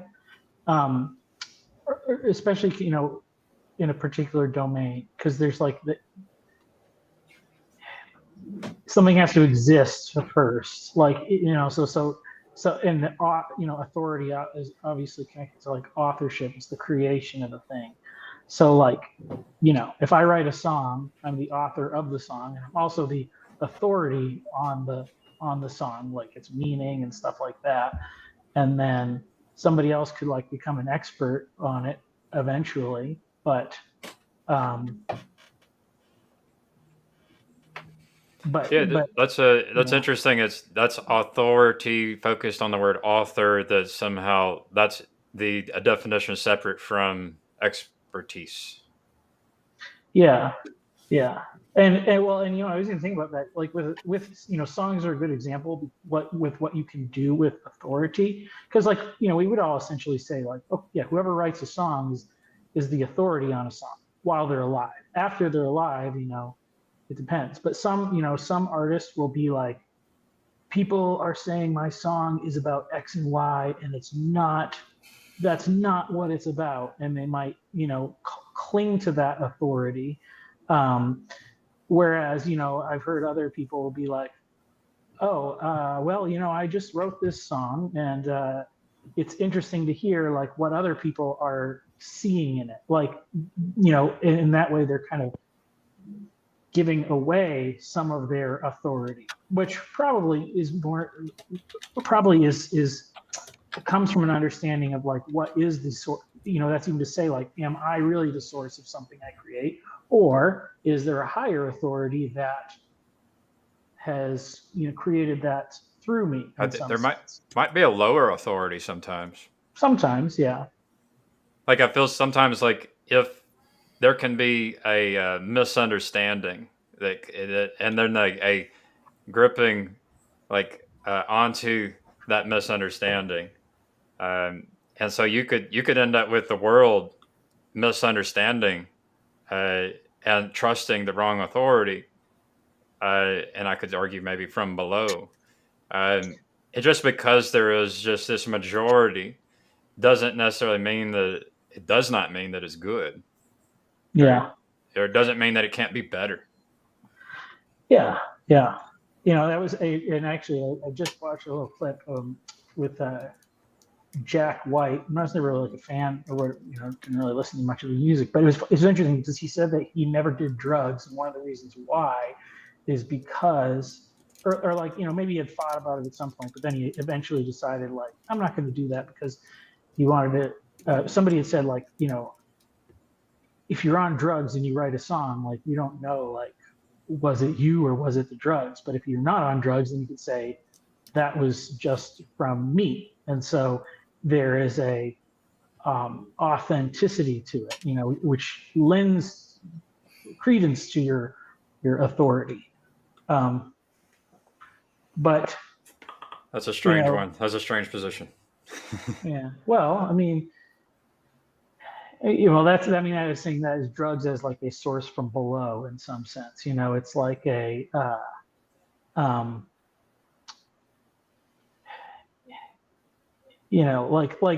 because I think people do that a lot with behavior. It's like when we go lean too far into like the evolutionary psychology kind of thing, and people want to blame all of their actions and decisions on like a materialist kind of determinism. Like, I couldn't help it because my genes told me to do it, or which is the same thing that, like, what the prison guards say, I was following orders.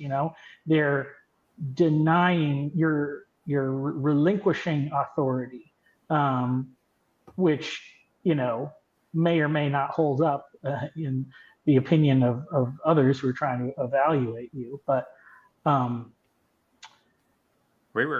had a conversation recently related to military, going into the military, and the lady I was speaking with had said she would not want her kids going into the military despite her being in it for 10 years. And it's because of who's the head. And I said, well, yeah. I used to be like that, but I learned that we want good people in the positions in the military and have the capacity to say no. So there's got to be this capacity within us to speak up when we see the thing that other people aren't seeing, and be willing to go against the peer pressure and make sacrifices and do something that's uncomfortable. Yeah. Like, and we all like, have that authority. Yeah. Well, what's interesting too is, and I was thinking about this when Jacob was talking about like how no adults should be atheists, and like, where does this bad theology arise from? And so much of it comes as a rebellion against improper authority, people who are using authority improperly, or often relying too much on expertise rather than really working through problems. Because like, if you think about like, I would say a delusion, a lie, and not true expertise, but yeah, people will believe it's expertise when it's not. Well, no, I'm saying like, I'm saying like the churches, like, where they just say, they have the pat, like, Sunday school answers, that are just like, this is the answer that's supposed to make you shut up and stop thinking. That's an appeal to authority, and it's rooted in expertise, or I'm older than you, I know the Bible more than you. We've had these things. I get that, but I think that's all a lie, though. Like, I think it's the wrong view of authority and expertise. Like, a misunderstanding of authority and expertise, or at least a misunderstanding of expertise. Well, yeah, but sure. I mean, well, I think it's funny because I think a lot of true experts, well, maybe there's like I don't know. A lot of true experts are very reluctant to make statements of authority because they know there's so much variables. They know how complex things are. Now they might, like it is like, they do actually help with some obvious things, like, or like when Bart Ehrman talks about like the people that think Jesus literally like never existed. That is obviously a stupid thing to believe. Like, that's but it's like, he's not going to be saying with authority like, this is what Jesus said, this isn't, whatever. Like, he kind of makes his case, but he doesn't speak with authority on a lot of the things that he kind of posits. He has a degree of authority, and which is based in his expertise. I like testimony because if we're being honest, we can try to be honest, and we are the authority on our testimony, and there can be witnesses. Like, Yeah. say, I like that approach to theology. Yeah. Well, I think, but it, it is like, if you think about like with military or something like that, that's a tricky situation. Obviously, there's maybe like one of the things you could think of is how strict is that authority, or like what is the consequence of like insubordination? Because if it's like execution, you're not gonna get anybody. You're not gonna find people that are willing to stand up. But if it's like You whatever, will he find gets tossed. some. Sometimes you, yeah. Sometimes, yes, when things get really really bad. But like if it's something like getting thrown in the brig or something, it's like then you might have people who are willing to risk it. I mean, that's kind of like the story of Esther, because she the king had the authority to. She didn't have authority to just speak as she wished. She presumed, that she took a risk by stepping out, and it paid off. But it wasn't. I guess you could say it was rooted in the higher authority that came from God, above human authority. But that's like, her initial fears or whatever of like, why are should I do this or not? When Mordecai, like, if you don't do it, God's gonna raise somebody else up. So he was pointing to like what the real authority structure was, but that's something we have to always consider, because sometimes following a higher authority means questioning a lower authority or an intermediary authority. Well, here's what's interesting, kind of in a work environment, is if you question the authority. I've done it quite a few times where I question the authority. I do what I know to be good. I have success, and they keep me, right? Sometimes it becomes their idea, right? They're very happy, and it becomes their idea. So I think it's good for you when you see something that others don't see, for you to disregard the kind of the authority structure that everyone believes in, to go do good, and to do it with a confidence where they can get rid of me. I'm just going to do good, right?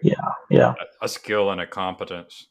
Yeah, that's my approach, and it's what I mean when I say like this is one of the ways in which we can deal with the incompetence in general, is that we form our own networks and communities and do good without asking for permission. Well, and so my kind of position is, obviously we should focus our energy on the places where there is the freedom to act, like regardless. So with things like entrepreneurship or innovation, it's like there was no expert on social media until there was a creator of social media, and they are the authority on it until it comes under some other form of authority, like government regulation. You can kind of try. Nobody's really wrangled it in total. I guess like in China, no, even there, I know that they try to, and they have a lot of hard time kind of exercising authority over like those entities. But it's like, because you can't make something that doesn't exist yet illegal, so.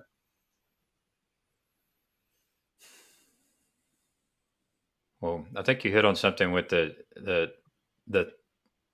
punishment that, and that being kind of an incentive or a detriment to exercising your own authority, and there being a willingness to experience, suffering and death for what is ultimate in your worldview, right?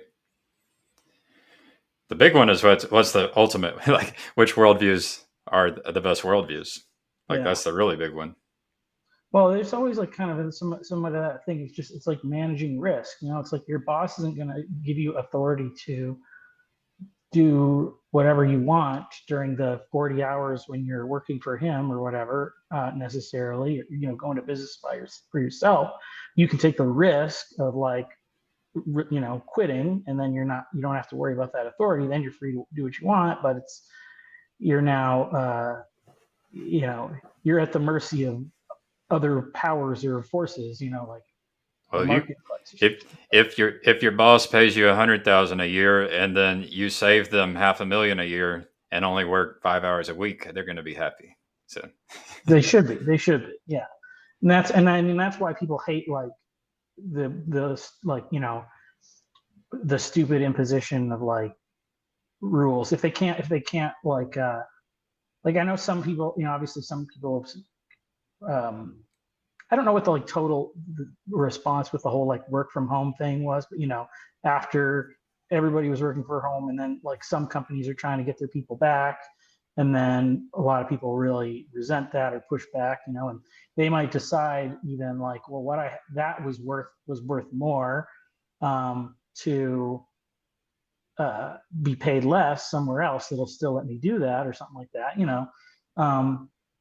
So because if there's no reason for the authority, those in authority to exercise that power, it's not going to work really well.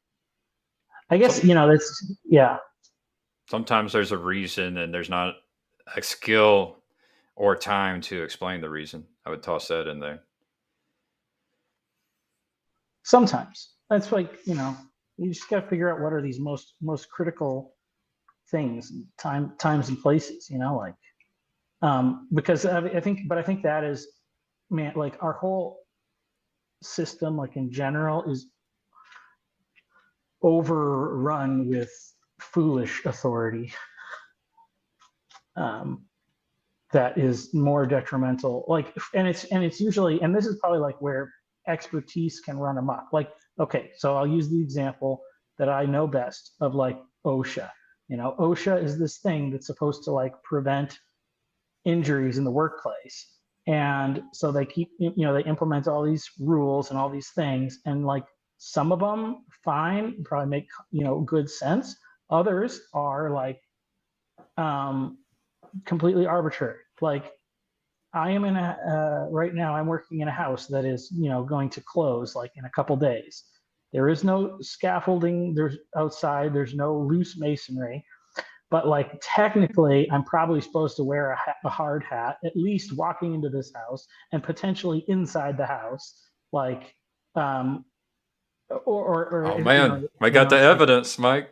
well, or, you know, I don't know. I mean, I don't know if that's necessarily, or that might not be it might not be, I might not be violating OSHA thing, but that could even be something where a particular house I building, get your point. Your a point is particular that company will be like, well, we don't trust our workers to know when it is and isn't appropriate to wear a hard hat, so we're going to insist that they always wear a hard hat. yeah, I've got the same thing in my line of work. They will have auditors come in and they'll do their job. Meanwhile, I can go tell them things that they would not want to know about, and then I can tell them things that yeah. So among the things they would not want to know about is the fact that they're doing a shit job. You know, the auditors, they're actually doing a shit job.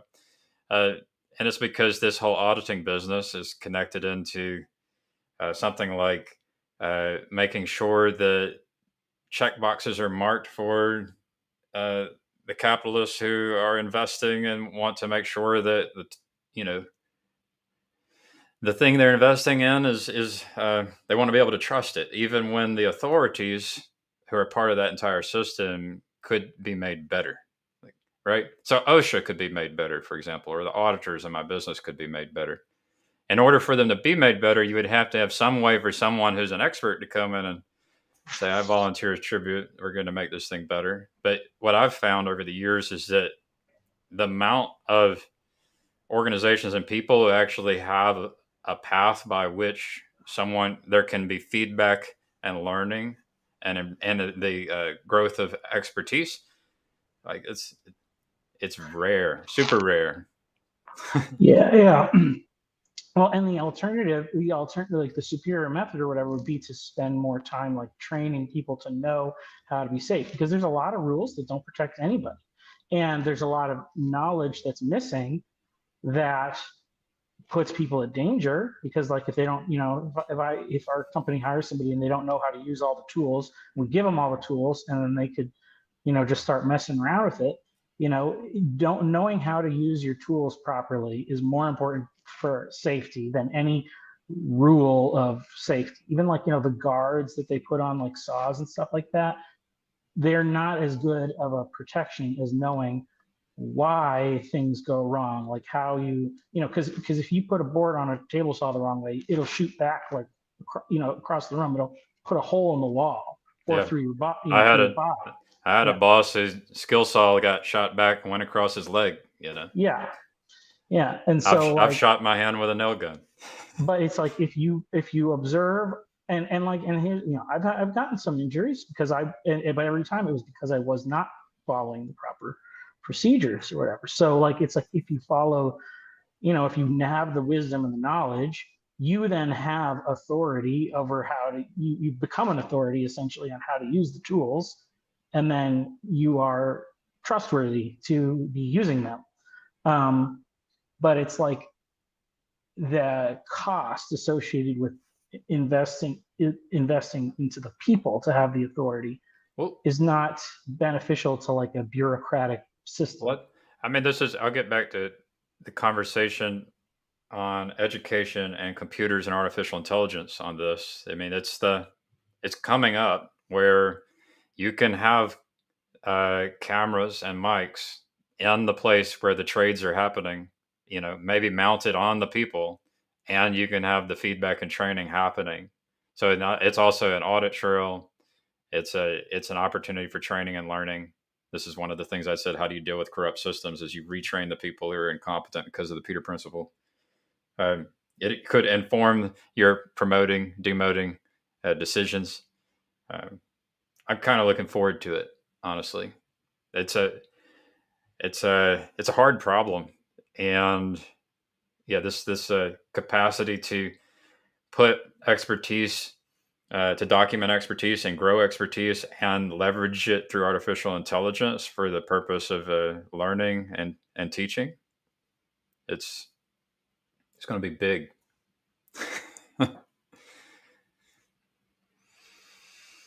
At least I hope it is. This is my hope for the tech.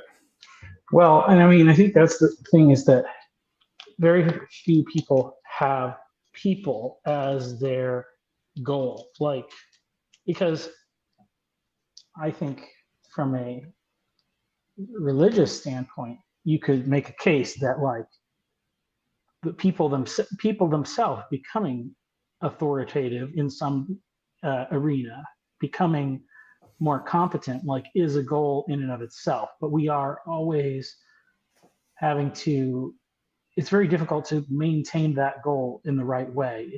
And some of that is like, I don't know. And we have human limitations. Yeah.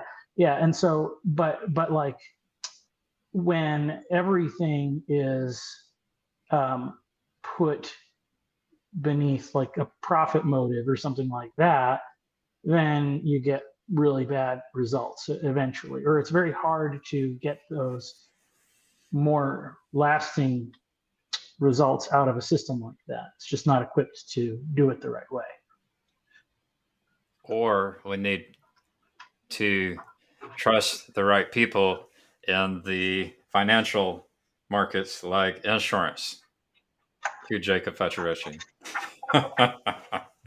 Basically, there's these externalities and costs. But I wasn't paying attention. What'd you say? Yeah, there's something I've heard you talk about with regard to like getting insurance right. So like, I don't think we actually. I think there's these externalities that people can benefit from putting the costs out into the public, and if you have the right, it would be good to have like a insurance company or an insurance system that's part of a financial system that would actually make sure people aren't just like pushing these externalities out into the public, right? Like this is just yet another place where competence and expertise within the system could be helpful. Yeah, the great thing about insurance systems is like if you force people to buy insurance that they don't need, it will end up being really cheap. So, for example, I have to, as a student doing internships in social work, I have to buy insurance. I got, it was either $1 million or $2 million in insurance um, for like $15. As opposed to, so as an insurance agent, I have to have insurance. And when I first started out, I was paying closer to $2,000. Now that I've been in the business for 10 years, zero claims. I'm paying like around $1,000 a year for insurance, right? Because the insurance ends up like in a competitive insurance market, you end up like insurance can be really cheap. But in order to create a an insurance market, and this is where the libertarians who love insurance lose their mind, is um, the only way you can have an insurance market is if it's highly regulated and you force people to buy it.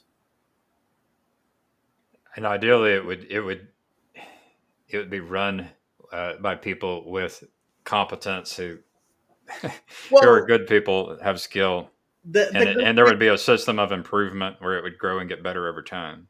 the good thing about insurance is if you're bad at being an insurer, you will go bankrupt really quick.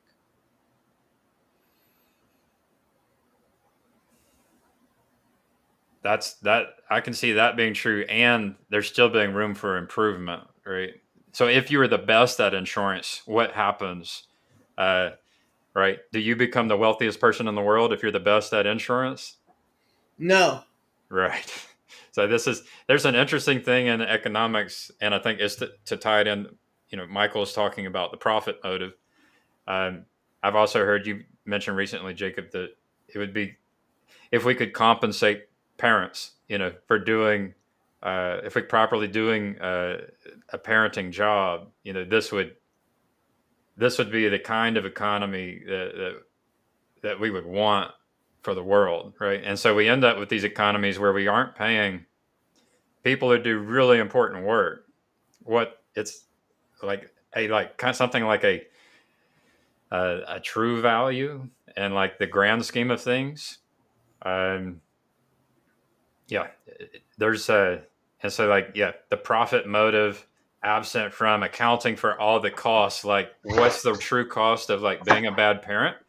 If somehow that true cost of being a bad parent was paid, or the risk of that cost was paid, it would encourage the good parenting. Well, the parenting thing is an interesting thing, because I don't know if paying would be good, because as of right now, the motivation, parents, the majority of the success of our society comes from the fact that parents want to raise their children to be more or less decent people, and if you have a society where parents don't care about that, then that's not going to be good for society. Yeah, but I would suspect that perhaps putting a monetary advantage to having children might cause that more so than not doing it. Right. So you can incentivize bad behavior and create a moral hazard with your incentives. Yeah. But you could also create. But the fact that it's like difficult. So that actually is like, okay, that's when you say we have a problem. Well, we definitely have a problem in our economic systems, because like even right now, like our company, we're now getting competition from other companies that are who are just selling cheaper products, and it's like, in this saturated market, it's like the competition is all in reducing costs, reducing quality, reducing, and so it's like, because because essentially it's monopolized or whatever. I mean, it's like you have to pay so much more to get like a like a high quality home, but once you get into the like low priced home market, then there is no like quality control or whatever, essentially. Like, I mean, there's like building codes, but um, the incentives are to cut costs and to cut corners rather than You can to you can make, also to do have anything better. you can also have building codes that say we're concerned for 20 years, 30 years, 100 years, 1,000 years, right? So that's Yeah. another point. It's like some things are just prohibitively expensive. Well, I mean, and it's just some of the things is like, okay, if you get into the position where it's like, I'm not going to work for, because eventually the cheaper product might save you some money. You save more with the cheaper labor, and then it's like, well, I'm not going to work for less money because I can't support my family off of that. And so then it's like, well, what do you do? Everybody's some guy that's willing to live in a tent can have my job or whatever, but you're just there's money's going around the economy the same way. It's just all getting sucked up to the top or whatever. So I mean, it would be nice. I could imagine a future where how a lot of parents like to hand devices over to the children to allow a device to babysit the children. It's like these devices could get very good at parenting and teaching and gymnastics, sports, like coaching. So there's plenty of parents that I would they're parents just in name, really. I'd love to be able to put a good device in front of the parents, in front of the children, that would help those children, and then the parents would even appreciate the device being of service and helping. well, like, okay, here's my idea or whatever. We need the AI girlfriend that like teaches guys to wean them off of pornography and get out into the real world or whatever. Like it's good, but you have to create it so it's like you get diminishing returns or whatever. But it's like it's going to be like like encouraging them and building them up or something. And Hey, I mean, I think it would actually probably work pretty well. I mean, I honestly think that there's such thing as expertise and skill. So many different areas, maybe an infinite number of areas, and we will be able to encode it. We'll be able to use artificial intelligence to leverage it in order to be generative, right? So that's what's possible right now in this new era we're entering into. So, or that we've entered into, and it will continue to grow. They're calling it scaffolding. We're building scaffolding by which an artificial intelligence, the scaffolding itself will provide the expertise by which that artificial intelligence can operate and attempt to do good, to be generative, to be as good as the best parent, as good as the best husband, the best wife, to be able to coach, train, and be helpful, basically all around the board. My wife's response this morning was that a lot of people find purpose in their work.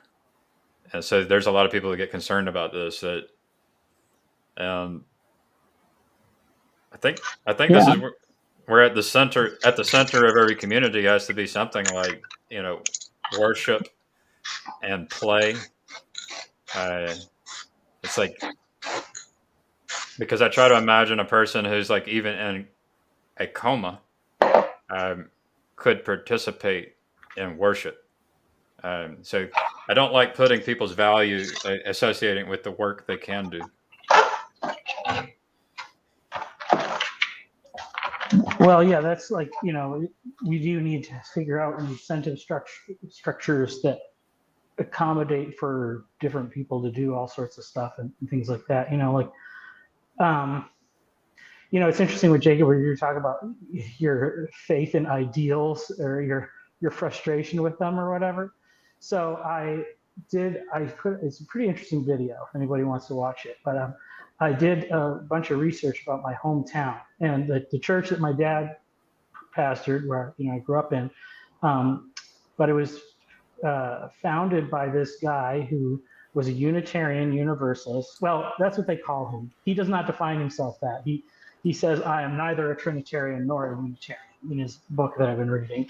But, they tried to create this intentional community. And like he had too many ideals because he was pacifist and a Universalist and an abolitionist and like all the things. But it's actually interesting because the area that he admitted he had the least expertise, or the area, as I say, he was very flexible with, and like with a lot of the economic stuff like that. And the community, it was it was not a total success. Like they survived for like 14 years as like an intentional community. But then essentially what happened was some of the members owned a large mill in the town, and they became the majority shareholders and essentially transitioned the town into a company town.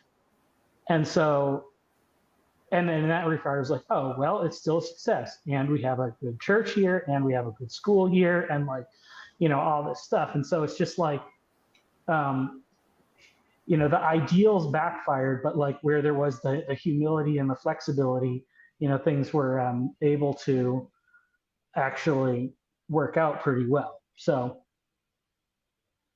yeah, but ideals are definitely,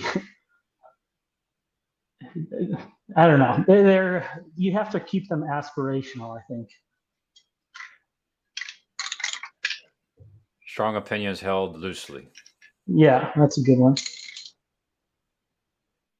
open-handed. There's some things you probably want to hold close to them, like your core. Yeah, I mean, it was interesting, and it's interesting too because he, the big thing was, so he wrote a pretty popular book about like pacifism or whatever, like non resistance or whatever, and then it happened. The Civil War occurred like while this community was going under or whatever, and that was like a time where it was like a lot of people were like, well, we gotta we got to back off on the pacifism thing or whatever. It's a tough choice. It's a tough choice. I think, I think probably we have not reckoned with the cost of the violence compared to the, the result that we got. Like we have to defend we've had to defend the violence because the abolition was right or whatever. And that probably puts a little bit of that's put some strain on things, I would say, as our country wrestled with that over the the next 100 years or whatever.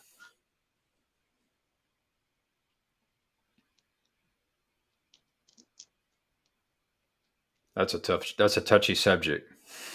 Yeah.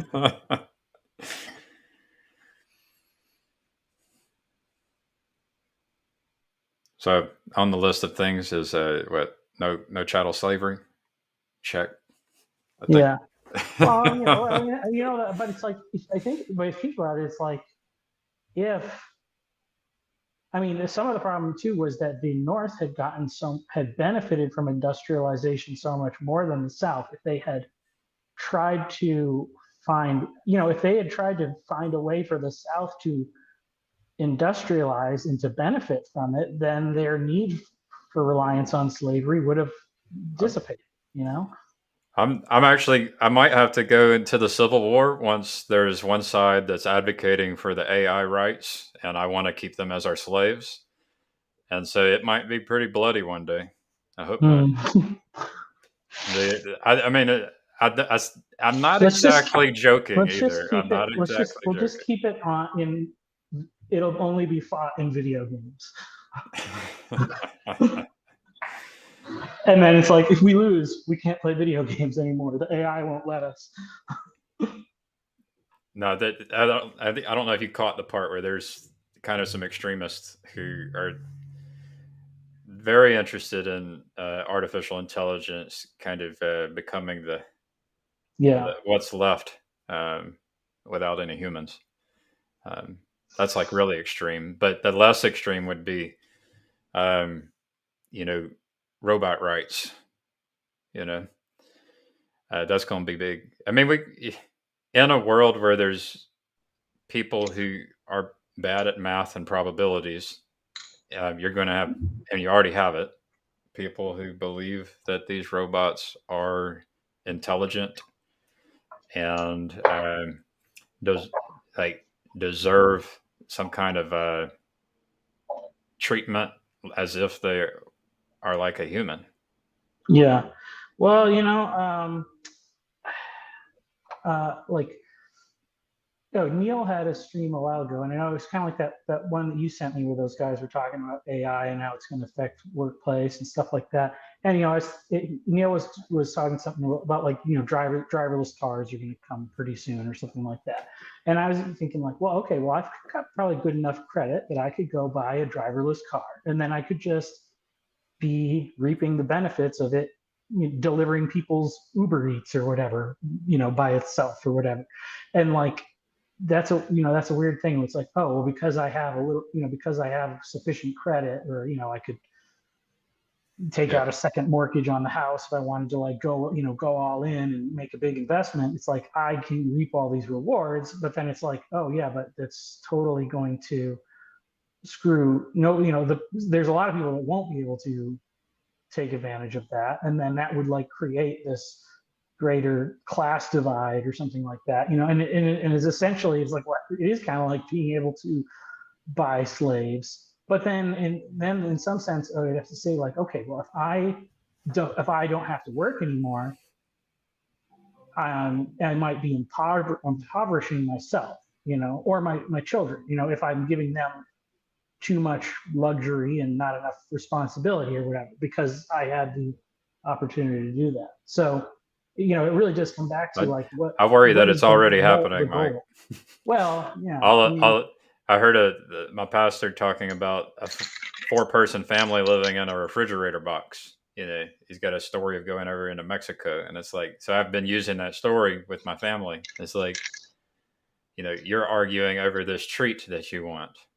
Meanwhile, yeah, but you know what? Here's the thing, though. Even though with that family, would they be like, let's all split up if we can all, like, go live better somewhere, or do they value their togetherness more than the hypothetical I proposed is, I found this Coleman RV for like $10,000 brand new, and it's like, what if we sold everything we have and we invested in a bunch of these Colemans? So there's this, like, we do have kind of a spoiledness, frivolity, all of us. And there is a calculation, a mathematical calculation, where us having things and not wanting to sacrifice them has an impact on people around us. Yeah, and you know what? I bet, I'm sure there's a lot of people would say, and it probably is true, like, oh, a lot of people would just take those things and they would just trash them and they would just let it run down. This is what my wife said. Yeah, but I think that it's like, yes, that is true, but there probably is another. Because if you just look at, like, all the people who are desperately poor or whatever, that's true of some of them. Of others, it would be like the ticket to a better life. And then there's probably even a bigger majority that the thing itself wouldn't benefit them completely, but if the thing was supplemented with long-term commitment from people to, like, teach them how to be responsible, then they would get there. And if not, and maybe, and you do see this even with, it's like, well, some people need to be cared for as well. Well, but and the thing is like, you do see, like, a thing of, like, the parents or grandparents that have these kind of, like, struggles. Their kids, if they're able to provide a little bit of a better environment for their kids, the kids don't turn out exactly the same. They actually do turn out better. It's easier for their kids to grasp some of the responsibility and stuff like that. So, like, I think that there is, like, real improvement is possible, but it's more dependent on focusing on people, and then the kind of material solutions are important in that. But I guess having the goal to be for the people themselves is the most important aspect of it. Well, it's what my pastor was talking about. He was talking about what we see matters. And so he kind of told the little story of being in traffic in Birmingham, Alabama, and trying to get out, but nobody was letting him out. And he's talking about some lady who was driving who just like would not look at him as he's trying to wave to get her attention. And it's as long as we ignore what's happening, then we can kind of ignorance is bliss, right? And Yeah. we are creatures who can only pay attention to so much. We can't pay attention to everything. So Yeah, definitely true. so when are we starting Tectonic School? Well, I don't know. My wife is going to be stopping her job for our church in a few months, and a little before the baby comes, and then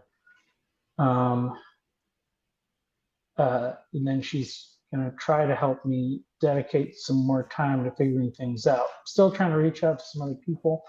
I talked to Aaron Wren, and he sent him something I wrote. He kind of gave me some feedback, and then he's going to share it in one of his newsletters. I just got a little email back from him, so that could create a little buzz. Who knows?